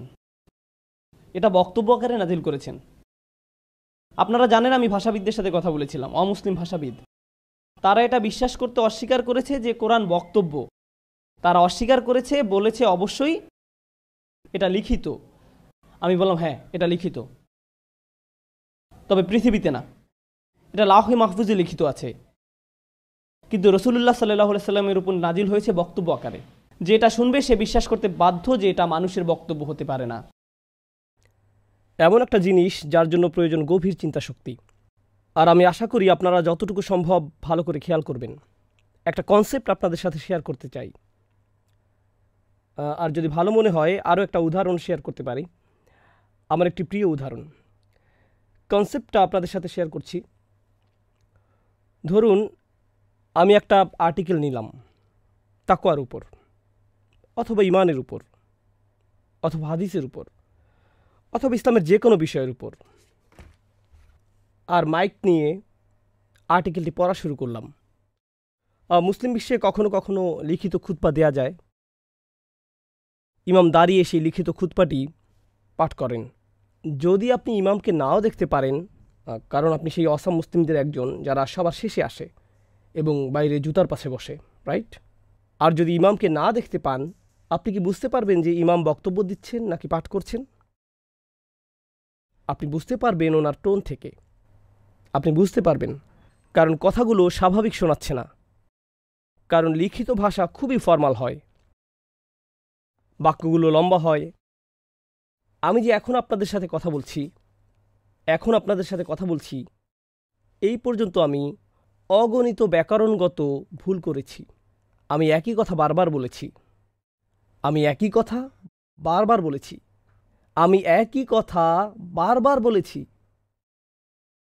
আমি যদি একটি আর্টিকেল লিখতাম তখন কি এরকম পুনরাবৃত্তি করতাম? না। কেউ যদি আমার লেকচারকে লিপিবদ্ধ করে, সম্ভবত তিনি এই পুনরাবৃত্তিগুলোকে বাদ দিবেন। আর আমি এরকম বলি, আহা, বুঝতে পারছেন? হ্যাঁ, হ্যাঁ, কিন্তু আমি এগুলো লিখতে যাব না। এরকম দেখা যায় না? যেমন হ একার, হে হে হে। লিখিত আকারে এরকম দেখা যায় না। আমি বলতে চাচ্ছি, আপনি কি কথা বলছেন নাকি পড়ছেন তা বিশেষত যারা আপনার পরিচিত তারা বলতে পারবে। যদি আপনার সন্তান একটি কবিতা মুখস্থ করে যা আপনি আগে কখনো শুনেননি, সে মুখস্থ করে এসে আপনার সামনে কবিতাটি আবৃত্তি করতে লাগলো, আপনি কি বুঝতে পারবেন যে কবিতাটি আপনার সন্তান রচনা করেননি? আপনি বুঝবেন, কোথা থেকে এটা পেয়েছো? না না না, আমি নিজেই এটা বানিয়েছি। না, এটা তুমি বানাওনি, বলো এটা কোথায় পেয়েছো। আপনি বুঝতে পেরেছেন এটা তার কথা নয়। লিখিত ভাষা আর মৌখিক ভাষার মধ্যে পার্থক্য স্পষ্ট। লিখিত ভাষা অনেক বেশি নিখুঁত হয়, এত বেশি নিখুঁত হয় যে তা আর স্বাভাবিক মনে হয় না। স্বাভাবিকভাবে মানুষ এভাবে কথা বলতে পারে না। মানুষ কথা বলতে গিয়ে সংকোচ প্রকাশ করে, হঠাৎ থেমে যায়। রসুল সাল্লাল্লাহু আলাইহি সাল্লাম তার জাতির মাঝে 40 বছর ছিলেন। ভাষাবিজ্ঞানের একটা মতামত হলো, মানুষের কথা বলার নিজস্ব প্যাটার্ন থাকে। মানুষ একই ধরনের বাক্য ব্যবহার করে থাকে। কথা বলার সময় মানুষ একই ধরনের ভুল করে থাকে। মানুষ তাদের কথায় বাক্যাংশ ব্যবহার করে। যেমন আমি এই শব্দটা অনেক বলি। তো মৌখিক ভাষার একটা প্যাটার্ন থাকে। যখন রসুল সাল্লাল্লাহু আলাইহি সাল্লাম কোরআন আবৃত্তি করা শুরু করলেন, এটা কি ওনার স্বাভাবিক ভাষার মতো ছিল? না। আর আপনি কি সাথে সাথেই বলতে পারতেন, দাঁড়াও দাঁড়াও দাঁড়াও, উনি তো এভাবে কথা বলেন না, কেউ এভাবে কথা বলে না? তাহলে এটা কি? বুঝতে পারছেন? তারা ওনার সামনে কোনো বই দেখতে পায়নি, তারা কোনো ফেরেশতাকে ওনার কাছে বই দিতে দেখেনি, তারা এরকম কিছুই দেখেনি, কিন্তু তারপরেও তারা বুঝতে পেরেছিল তিনি এটা রচনা করেননি। এটা এসেছে অন্য কোনোখান থেকে, তিনি এটা রচনা করেননি। এজন্যই যখন তারা কোরআন শুনল, তখন তাকে জাদুকর আখ্যা দিল, তাই না? তারা ওনাকে বলেছিল জাদুকর। কিন্তু জাদু জিনিসটা হলো এটি চোখে দেখার বিষয়। এখন যদি আমি এখান থেকে একটা পাখি বের করে আনি, যদি আমি এখান থেকে একটা কাপড় বের করে আনি, আর এটা বের হতেই থাকে, তখন এটা হবে এমন কিছু যা আপনি চোখে দেখতে পান এবং বিস্মিত হবেন। জাদু সাধারণত এমন বিষয় যা আপনি দেখতে পান। কুরাইশরা রসুল সাল্লাল্লাহু আলাইহি সাল্লামকে জাদুকর বলেছিল এমন কিছুর জন্য না যা তারা দেখেছিল, বরং এমন কিছুর জন্য যা তারা শুনেছিল। এটা অদ্ভুত। তারা এতটাই অভিভূত হয়েছিল এই বাণী দ্বারা, যদিও তারা ঈমান আনেননি, কিন্তু তারা এটাকে জাদুর মতোই বিস্ময়কর হিসেবে উপস্থাপন করেছিল। আমরা মনে করি তারা ওনাকে জাদুকর বলার মাধ্যমে অপমান করেছিল, কিন্তু আসলে তারা নিজেরাও বুঝতে পারেনি যে এর মাধ্যমে তারা ঈমানের দাবির অর্ধেক স্বীকার করে নিয়েছে। কারণ যখন আপনি কোনো কিছুকে জাদু বলেন, আপনি কিছু একটা বিশ্বাস করেছেন। আপনি তখন বলছেন, আমার কাছে এর যুক্তিসঙ্গত কোনো ব্যাখ্যা নেই, রহস্যময়, অস্বাভাবিক, অতিপ্রাকৃতিক কিছু একটা ঘটেছে, যা বিজ্ঞান বা সাধারণ জ্ঞান দিয়ে বোঝা যায় না। এজন্যই আমি এটাকে কি বলবো? জাদু। ওকে, আপনি অর্ধেক মেনে নিয়েছেন। আপনি মেনেই নিয়েছেন যে এটা অদৃশ্য জগৎ থেকে এসেছে। আপনার এতটুকু অগ্রগতি হয়েছে। তো আশা করি এই কনসেপ্টটা নিয়ে আপনারা চিন্তা করবেন যখন নিজেরা কোরআন অধ্যয়ন করবেন। আশা করছি আবার যখন আমি আসব, যদিও এই ব্যাপারে সরকার কিছুই জানে না, সরকার বলতে আমার স্ত্রীকে বুঝিয়েছি, যদি হোম মিনিস্ট্রি থেকে অনুমোদন পাই, তাহলে ইনশাআল্লাহ আগামী বছর আমরা এটাকে বলি ডোমেস্টিক ভিসা, পরিবারের কাছ থেকে যেটা পাওয়া যায়। তো যদি আমার আশা হয়, আমি আপনাদের সাথে পুরো সেমিনারটি করব।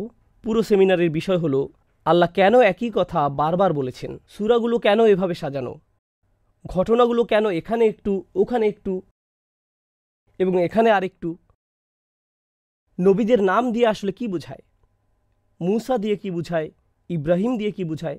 এগুলো আরবি শব্দ নয়, এগুলো আরবি শব্দ নয়।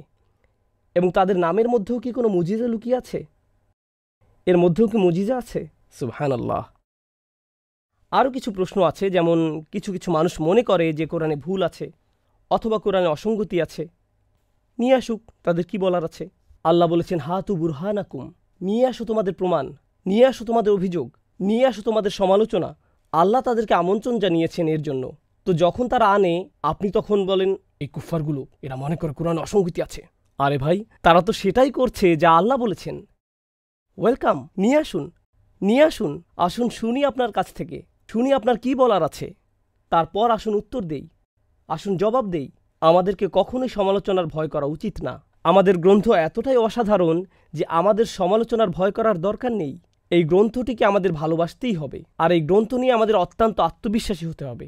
আমি আপনাদেরকে বলছি, এই বিষয়টি বিশেষভাবে এই কোর্সটি পড়ানোর জন্য আমি অত্যন্ত আগ্রহী, কারণ আমি নিজে উপকৃত হয়েছি।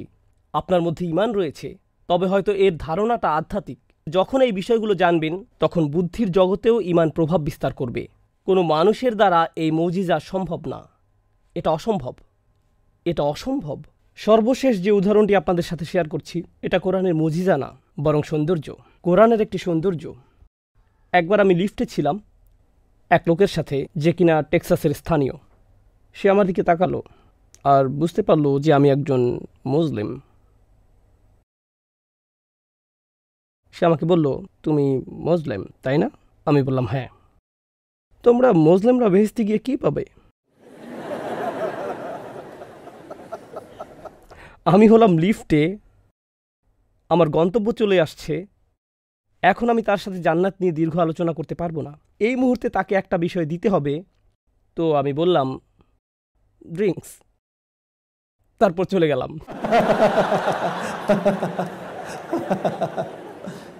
এর মানে কি?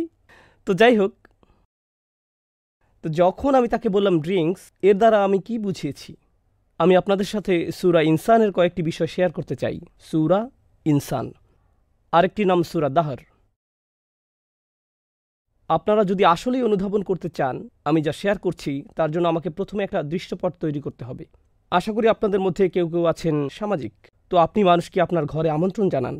কেউ কেউ হয়তো এরকম, কিন্তু আপনাদের মধ্যে কেউ কেউ মানুষকে ঘরে আমন্ত্রণ জানান কখনো কখনো ঈদে অথবা অন্য কোনো বিশেষ আয়োজনে।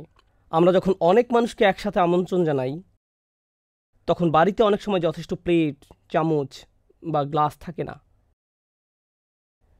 ডাইনিং টেবিলে সবার বসার জায়গা হয় না। তখন আপনি জায়গা বড় করে টেবিল ভাড়া করেন, আর দোকানে গিয়ে প্লাস্টিকের গ্লাস, চামচ এগুলো নিয়ে আসেন। আর আপনার পক্ষে সবাইকে নিজ হাতে পরিবেশন করা সম্ভব হয় না, বাড়িতে অনেক বেশি মানুষ। সেজন্য আপনি বড় বোতলে ড্রিঙ্ক কিনেন আর সেগুলোকে টেবিলের উপর রেখে দেন, যাতে মানুষ নিজেই নিয়ে নিতে পারে। Self service party. যারা খুব ধনী না, তারা এভাবেই অনুষ্ঠানের আয়োজন করে থাকে। সাধারণত এভাবেই করা হয়, বুঝতে পারছেন? কখনো কখনো আবার আপনি কোনো ধনী পরিবার থেকে বিয়ের দাওয়াত পান।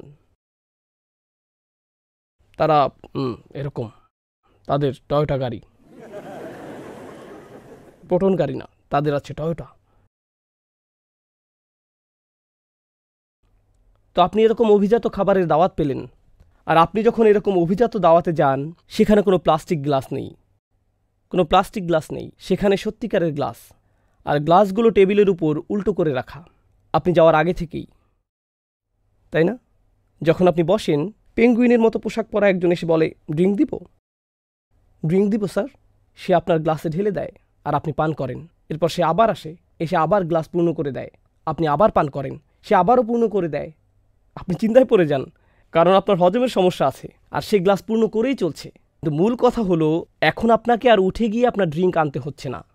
যদি আপনি অভিজাত এবং ধনী পরিবেশে থাকেন, তখন সেখানে অনেক সেবক কর্মচারী থাকে, গ্লাসগুলো দেখবেন সাজানো রয়েছে।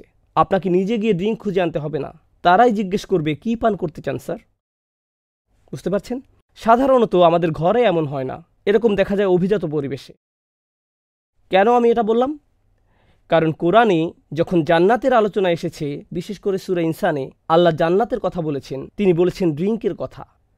আর তিনি ড্রিঙ্কের কথা বলেছেন 3 বার একই সূরাতে। প্রথমবার তিনি যখন ড্রিঙ্কের কথা বলেছেন, ইন্নাল আবরারা ইয়াশরাবুনা মিন কাসিন, ধার্মিকরা, ভালো মানুষেরা, আল্লাহুম্মা জাআলনা মিনহুম, তারা পান করবে কাপ থেকে। ভাষা থেকে বোঝা যায় তারা উঠে যাবে এবং ড্রিঙ্ক হাতে তুলে নেবে। ড্রিঙ্কসগুলো কাছেই থাকবে। আপনি জান্নাতের ঝর্ণার পাশে, সামনে টেবিলে ড্রিঙ্কসগুলো লাইন দিয়ে সাজানো। দাঁড়াও, আমি এখনই আসছি। আপনি গেলেন আর ড্রিঙ্ক তুলে দিলেন। আরেকটি সেলফ সার্ভিস। এটা প্রথম লেভেল। ইন্নাল আবরারা ইয়াশরাবুনা মিন কাসিন। ওকে, কোনটি আরও অভিজাত পার্টি? আপনি যেখানে নিজে ড্রিঙ্ক নিতে যান, নাকি যেখানে আপনার কাছে ড্রিঙ্ক পরিবেশন করা হয়? যেখানে ড্রিঙ্ক পরিবেশন করা হয়। কয়েকটি আয়াত পর ওয়ায়ুসকাউনা ফিহা কাসান, তাদেরকে কাপে করে ড্রিঙ্ক পরিবেশন করা হবে। এখন তারা নিজেরা নিয়ে পান করছে না, বরং তাদের কাছে পরিবেশন করা হচ্ছে। ওয়ায়াতুফু আলাইহিম উইলদানুম মুখাল্লাদুন, তরুণ সেবকরা চারপাশে ঘুরে বেড়াবে, স্যার আরেকটু দিব। তারা ঘুরে বেড়াবে আর ড্রিঙ্ক পরিবেশন করবে। তো এটা হলো আরও অভিজাত পরিবেশ। একটা মজার ব্যাপার হলো, যখন কোনো ওরিয়েন্টালিস্ট বুদ্ধিজীবী বলেন কোরআন আলোচনা করেছে এমন জনগোষ্ঠীকে নিয়ে যারা মরুভূমিতে বসবাস করত, আর এজন্যই বেহেশতে ড্রিঙ্কস পাওয়ার কথা বলেছে। আদিম যুগ ছিল তো, এই জন্য। আমি বলি, আপনি আদিম যুগের। আজকের দিনেও আপনি যান একটা অভিজাত পার্টিতে, সেখানে কি দেখবেন? গ্লাস, ড্রিঙ্কস পরিবেশন করা হচ্ছে। আল্লাহ আজ্জা জাল্লা কোরআনে এমন বিষয় রেখেছেন যা জন্মগতভাবে মানব স্বভাবের অংশ। আমরা প্রযুক্তিতে যতই অগ্রসর হই না কেন, এটা তখনও থাকবে। এটা তখনও থাকবে যখন আপনার কাছে কেউ খাবার পরিবেশন করে, তখন মনে হয় হ্যাঁ এটা ফার্স্ট ক্লাস। কেন আপনি এক্সট্রা টাকা দেন বিমানের ফার্স্ট ক্লাস টিকিটের জন্য? কারণ তারা আপনার কাছে এসে বলে, স্যার এটা নেবেন, সেটা নেবেন, ওটা নেবেন। যখন আপনি ইকোনমিক ক্লাসের সিটে থাকেন, হেঁটে যাওয়ার সময় তারা আপনার চেয়ারে লাথি মেরে চলে যায়। দুইটা আলাদা বিষয়। মানুষ নিজেকে স্পেশাল ভাবতে ভালোবাসে। তো আল্লাহ বর্ণনা করেছেন জান্নাতে আপনি নিজের ড্রিঙ্ক নিজে নিচ্ছেন, এরপর এখন আবার আপনাকে পরিবেশন করা হচ্ছে। তো এটা উঁচু স্তর। আর কোনো উঁচু স্তর কি আছে? আরও কয়েকটি আয়াত পরে আল্লাহ বলছেন, অসাকাহুম রব্বুহুম শারাবান তহুরা, তাদের প্রতিপালক আল্লাহ নিজে তাদেরকে পান করতে দিবেন পবিত্র পানীয়। সুবহানাল্লাহ, সুবহানাল্লাহ। দেখেছেন কিভাবে আপনার উন্নতি হচ্ছে? প্রথমে আপনি নিজে ড্রিঙ্ক নিয়ে নিচ্ছেন, তারপর আপনাকে ড্রিঙ্ক পরিবেশন করা হচ্ছে, আর তারপর আল্লাহ নিজে আপনাকে দিচ্ছেন। সুবহানাল্লাহ। তো যখন এই টেক্সাসের অধিবাসীর দিকে ফিরে বলেছিলাম ড্রিঙ্কস, আমি এটাই বুঝিয়েছিলাম বিষয়টা এত চমৎকার, বিষয়টা এত চমৎকার। চিন্তা করতে পারেন যে আল্লাহ আজ্জাল্লাহ নিজে আপনাকে পান করতে দিচ্ছেন। ওয়াসাকাহুম রব্বুহুম শারাবান তহুরা, এই একটা কারণই যথেষ্ট। জান্নাত সম্পর্কে আর কিছু জানার আমার দরকার নেই। শারাবান তহুরা আমার জন্য যথেষ্ট। সুবহানাল্লাহ। এভাবেই কোরআন যুক্তি উপস্থাপন করেছে। উম্মার জন্য আজ এটা জরুরি। উম্মার জন্য এটা জরুরি যে আমরা আবারও কোরআনের চমৎকারিত্ব অনুধাবন করি। এই গ্রন্থটি আসলে কি তা পুনরায় আবিষ্কার করাটা এটা জরুরি। আমরা সুদীর্ঘ সময় কোরআনের টেকনিক্যাল বিষয়গুলো নিয়ে ব্যস্ত ছিলাম। টেকনিক্যালিটি। মুসলিমরা অনেকেই যখন কোরআন নিয়ে চিন্তা করে, তারা শুধু চিন্তা করে হালাল হারাম নিয়ে। হালাল হারামের আয়াত সংখ্যা অনেক কম, আর সেগুলোও চমৎকার। কিন্তু এরপর চমৎকার এই গ্রন্থটির বাকি অংশগুলোর কি হবে? ও না, আমি জানি এটাতে কি আছে। আসলেই সবচেয়ে জ্ঞানী মানুষটিকে সাল্লাল্লাহু আলাইহি সাল্লাম এই গ্রন্থটি শিখানো হয়েছিল 23 বছর ধরে, আর আপনি জানেন এটাতে কি আছে, অথচ একবারও গ্রন্থটি পুরোটা পড়েননি। এটা কিভাবে সম্ভব? কেন আমরা গ্রন্থটিকে এত কম মূল্যায়ন করি? এত কম। আমি প্রার্থনা করি উম্মাহ হিসেবে পৃথিবীর যেখানেই আমরা থাকি, যাতে আমরা এই চমৎকার গ্রন্থের প্রতি আমাদের ভালোবাসা, অনুভূতি এবং শ্রদ্ধাকে বৃদ্ধি করতে পারি। আল্লাহর কসম, যখনই আমি পড়ি, আমি এমন কিছু খুঁজে পাই আর বলি, ও ইয়া রব, বিষয়টা চমৎকার, এটা অসাধারণ। সব সময় আসলেই তখন আমাকে বিরতি নিতে হয়। তখন কোরআন মুখস্থ করি, এরপর থামি এবং নোট করি। কারণ এটা এতই চমৎকার যে আমি তখন আর চিন্তা করতে পারি না। কারণ অসাধারণ একটা বিষয় মাত্র অনুধাবন করতে পারলাম। আমার আশা হলো যত কম পরিমাণে আমি অধ্যয়ন করতে পারি, আমি যথাসম্ভব চেষ্টা করব যাতে আপনাদের সাথে সেটা শেয়ার করতে পারি। আর আমি আশা করি আপনারা আমাকে সহায়তা করবেন এই উদ্দেশ্য পূরণের পথে বিইজনিল্লাহ। আপনি যদি বাইয়িনা টিভি থেকে উপকৃত হয়ে থাকেন, আমি দোয়া করি আপনি আরও উপকৃত হতে থাকেন, কোরআনের সাথে সম্পর্ক আরও বৃদ্ধি করতে থাকুন। আপনারা আমাদের জন্য একটি বড় অনুগ্রহ করতে পারেন, আর তা হলো এটাকে ছড়িয়ে দেয়া। কারণ আমার পরিকল্পনা হলো পরবর্তী 5 থেকে 10 বছরে আমি চিন্তা করি মাইলস্টোন হিসেবে, যদি আল্লাহ চান, আমি স্ট্যান্ডার্ড কোরআনিক শিক্ষা উপস্থাপন করতে চাই স্কুল, ইউনিভার্সিটিগুলোতে। আমি নিজেই স্কুল হতে চাই না, তবে স্কুলগুলোকে হেল্প করতে চাই। আমি প্রত্যেকের ব্যক্তিসত্তাকে হেল্প করতে চাই। আমি নিজে হয়তো আপনাকে ব্যক্তিগতভাবে পড়াতে পারবো না, কিন্তু আমি আপনাকে উপকরণ দিতে চাই, যাতে ঘরে বসেই বিষয়গুলো জানতে পারেন, আর যাতে আপনার সন্তানদেরকেও এই বিষয়ে হেল্প করতে পারেন। এটা করার এখনই আমাদের জন্য প্রকৃত সময়। তো এটাই ছিল সংক্ষিপ্ত মেসেজ যা আপনাদের সবার সাথে শেয়ার করতে চেয়েছিলাম। আমি আশা করি এই আলোচনা থেকে আপনি উপকৃত হয়েছেন, আর আপনাদেরকে অনেক অনেক ধন্যবাদ। মালয়েশিয়াতে এটাই আমার শেষ আলোচনা। আমি এবং আমার টিম আমরা পুরোপুরি বিনয়াবনত এবং সম্মানিত হয়েছি এখানে আসার কারণে। আর আমি খুবই আনন্দিত যে এখানে এই দেশে যে ভালো বিষয়গুলো হচ্ছে তা নিয়ে। আমি জানি সমস্যা সকল দেশেই আছে, আর আপনাদের দেশেও সমস্যা আছে, এতে কোনো সন্দেহ নেই। কিন্তু যে সম্ভাবনা এখানে রয়েছে, যে সম্ভাবনাগুলো এখানে রয়েছে, আমি আপনাদেরকে বলছি তা হলো অসাধারণ। সেগুলো সত্যি অসাধারণ। আর এজন্যই আপনাদের দায়িত্ব হলো বিশেষ কিছু করা এই দেশে, বিশেষত এই শহরে। কারণ আপনারা যখন এই শহরে কিছু করবেন, তা সারা দেশে ছড়িয়ে পড়বে। এটা হলো এই দেশের সাংস্কৃতিক রাজধানী। মুসলিমদের সংখ্যা এখানে উল্লেখযোগ্যভাবে ভালো। সচেতন মুসলিম যারা কৌতূহলী এবং প্রবল উৎসাহী, তাদের ধর্ম সম্পর্কে জানার ব্যাপারে। আপনার দিনকে হালকাভাবে নেবেন না, এটাকে হালকাভাবে নেবেন না। নিজেকে পুনরায় শিক্ষিত করুন, কোরআন নিয়ে আলোচনা আবারও শুরু করুন, নিজেকে পুনর্বিন্যাস করুন। হতে পারে কখনো কখনো আপনার ভিতরে খারাপ মতামত থাকতে পারে আল্লাহ যা বলেছেন সে সম্পর্কে, অথবা আপনি হয়তো অনেক আগে কিছু শুনেছিলেন আর তা আপনার মধ্যে খারাপ অনুভূতি তৈরি করেছে। এটা অত্যন্ত দুঃখের বিষয় যে এত এত মানুষ আল্লাহর কিতাবের বিষয়ে এমন মেসেজ ছড়াচ্ছে যা ঘৃণায় পরিপূর্ণ, যা নিরাশায় ভরা। আমরা এরকম করতে পারি না। আমাদেরকে আশার বাণী ছড়াতে হবে। কোরআন আশার বাণী দিয়ে পরিপূর্ণ। আমি বাড়িয়ে বলছি না। যদি সিরিয়াসলি কোরআন অধ্যয়ন করেন, আপনি আশায় পরিপূর্ণ হয়ে যাবেন। আপনি আশায় পরিপূর্ণ হয়ে যাবেন। আপনাদের মধ্যে কারোই এমন মনে করা উচিত না যে আপনি আল্লাহর কাছে মাফ চেয়ে দোয়া করেছেন আর এর পরেও দ্বিধান্বিত হয়ে থাকবেন এটা ভেবে যে আপনি ক্ষমা পাবেন কিনা। কোরআন আমাদেরকে গ্যারান্টি সহকারে উত্তর দেয়। কিভাবে জানবেন নিশ্চিতভাবে যে আপনি ক্ষমা পেয়েছেন? যদি আপনি আল্লাহর কাছে চান মন থেকে, কোনো সন্দেহ নেই যে আপনাকে ক্ষমা করা হয়েছে। এটা চূড়ান্ত, এটা অকাট্য সত্য। আপনারা জানেন মাধ্যাকর্ষণ শক্তির কিছু মূলনীতি আছে, পদার্থবিদ্যার মূলনীতি আছে, রসায়নে মূলনীতি আছে। একইভাবে ইস্তেগফারেরও মূলনীতি আছে, তাওবার মূলনীতি আছে, পার্থিব সফলতার মূলনীতি আছে, পরলৌকিক সফলতার মূলনীতি আছে। এগুলো পরিবর্তিত হয় না, এগুলো স্থির, অপরিবর্তনীয় মূলনীতি। যদি আপনি মন থেকে আন্তরিকভাবে আল্লাহর দিকে ফিরেন, এটা কবুল হয়েছে, গ্যারান্টি দেওয়া আছে, এ ব্যাপারে কোনো সন্দেহ নেই। এরপর আর বলতে যাবেন না আমার জানা নেই এটা কি যথেষ্ট ছিল কিনা। আপনি যদি মন থেকে আন্তরিকভাবে ক্ষমা চেয়ে থাকেন তাহলে এটাই যথেষ্ট। ভবিষ্যৎ নিয়ে চিন্তা করুন, অতীত নিয়ে আটকে থাকবেন না। আপনাদের অনেকেই সময় অপচয় করেছেন, দিন শিক্ষায় যথেষ্ট সময় ব্যয় করেননি। হতে পারে আপনি ব্যস্ত ছিলেন পার্থিব বিষয় নিয়ে। এই গ্রন্থটি যতটুকু মনোযোগ পাওয়ার যোগ্য তা আপনি দিতে পারেননি। তাতে কি? তা ছিল গতকাল। আল্লাহ আপনাকে আজকে নিঃশ্বাস নেয়ার এবং আগামীকাল ভালো কিছু করার সুযোগ দিয়েছেন। তাই এখনই পরিবর্তিত হয়ে যান, এখনই নিয়ত করে ফেলুন। এটা মনে করবেন না ও আমি বছরের পর বছর ধরে ব্যর্থ হয়েছি, কিছুই পরিবর্তন হবে না। না, তাহলে আপনার দাবি করা হবে যে আপনি ভবিষ্যৎ জানেন। শুধু আল্লাহ একমাত্র ভবিষ্যৎ জানেন। আপনি একমাত্র যা জানেন তা হলো অতীত। একমাত্র এটাই আপনি জানেন। আল্লাহ আপনাকে পরিবর্তন করে দিবেন, যেমনটি আপনি কখনোই কল্পনা করেননি। আমি এটুকু জানি আমার ব্যাপারে, তাই আপনার ব্যাপারেও আমি এটা জানি। আল্লাহ মানুষকে পরিবর্তন করে দিতে পারেন যখন সে নিয়ত করে। মূল বিষয়টি হলো আপনার সেই সিদ্ধান্ত গ্রহণ করা। এই দেশে আপনারাই হলেন আশার আলো ওই সকল মানুষের জন্য যারা আশা হারিয়ে ফেলেছেন। এমন মানুষও আছেন যারা এখন শুধুমাত্র নামে মুসলিম। এমন মানুষও আছে যারা আর নামাজ পড়ে না, যদি পড়েও তা আসল না। তারা শুধু দিনের পরিচয় ধারণ করে আছে, কারণ যদি তারা এটা ত্যাগ করে তাহলে মানুষ তাদেরকে খারাপ চোখে দেখবে। এই দিন পালনের সাথে এখন তার কোনো আন্তরিকতা নেই। আমাদেরকে আন্তরিকতা ফিরিয়ে আনতে হবে।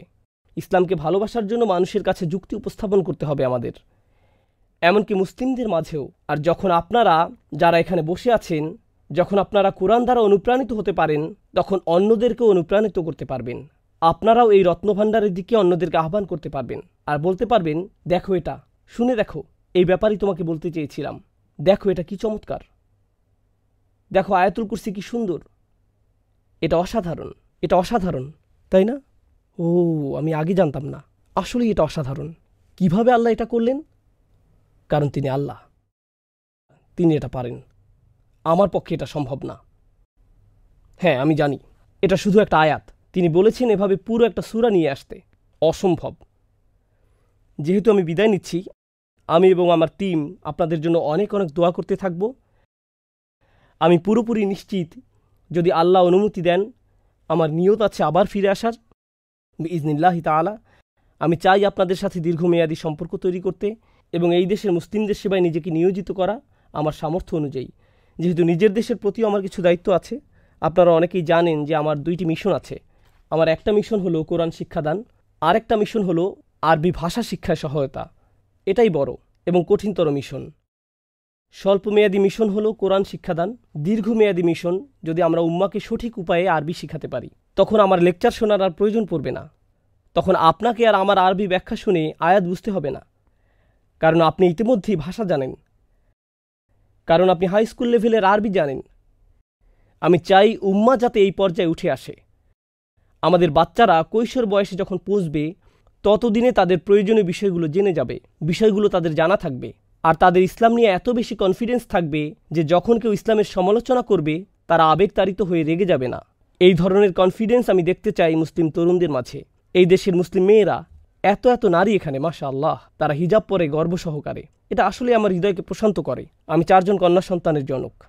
এটা আমাকে খুবই আনন্দিত করে যখন দেখি এত পরিমাণ উৎসাহ উদ্দীপনা এদেশে আমাদের বোনদের রয়েছে। আসলে আমি আপনাদের জন্য অনেক দোয়া করি। যখন আমি কোনো বোনকে হিজাব পরিহিতা দেখি, আশেপাশে যখন দেখতে পাই, আমি শুধু দোয়া করি, ইয়া আল্লাহ, এই মানুষগুলোর উপর রহমত দান করুন। কারণ এটা একটা শক্তিশালী বিষয়, এটি ছোট কোনো বিষয় নয়। আপনারা হয়তো এর গুরুত্ব বুঝতে পারছেন না। গোটা বিশ্বই ধর্ম থেকে দূরে সরে যাচ্ছে, ধর্ম থেকে দূরে সরে যাচ্ছে। ইসলাম সহ সকল ধর্ম থেকেই আপনাদেরকে লেগে থাকতে হবে। আর শুধু লেগে থাকাই নয়, মানুষকে ফিরে আসার মতো যুক্তি উপস্থাপন করতে হবে। আর আমি কথাগুলো বারবার বলছি, কারণ আমি আপনাদের বোঝাতে পারবো না এই বিষয়গুলো আমার কাছে কতটা গুরুত্বপূর্ণ। আসলেই অনেক গুরুত্বপূর্ণ। তো আপনাদেরকে বিদায় জানাচ্ছি অনেক অনেক দোয়া সহ। আর আশা করছি আমিও বিদায় নিব আপনাদের সবার দোয়া সাথে নিয়ে, আমাদের জন্য, আমাদের টিমের জন্য, আমাদের সকল ছাত্রের জন্য যারা শিখে যাচ্ছে তাদের সামর্থ্য অনুযায়ী, সেই সকল ছাত্রের জন্য যারা এই দিন শিখছে যে কোনো স্থানে, যে কোনো অবস্থায়, তারা আমার অধীনে হোক অথবা অন্য শাইখদের সাথে। আমরা দোয়া করি যাতে আল্লাহ এই উম্মার জন্য নেতৃত্ব তৈরি করেন, যাদেরকে অনুসরণ করা যাবে, যারা মানুষের প্রতি আন্তরিক, যারা মুক্ত চিন্তার অধিকারী, যারা চিন্তাশীল, যারা সংকীর্ণ মানসিকতার অধিকারী নয়, যারা বক্তব্য উপস্থাপন করবে উম্মাকে এক হওয়ার জন্য, বিভক্ত হওয়ার জন্য নয়। এটাই আমাদের আশা আমাদের উম্মার জন্য। তো এই সকল বিষয়ে দোয়া করতে করতে আপনাদের কাছ থেকে বিদায় জানাচ্ছি। বারাকাল্লাহু লি ওয়া লাকুম। আসসালামু আলাইকুম ওয়া রাহমাতুল্লাহি ওয়া বারাকাতুহু।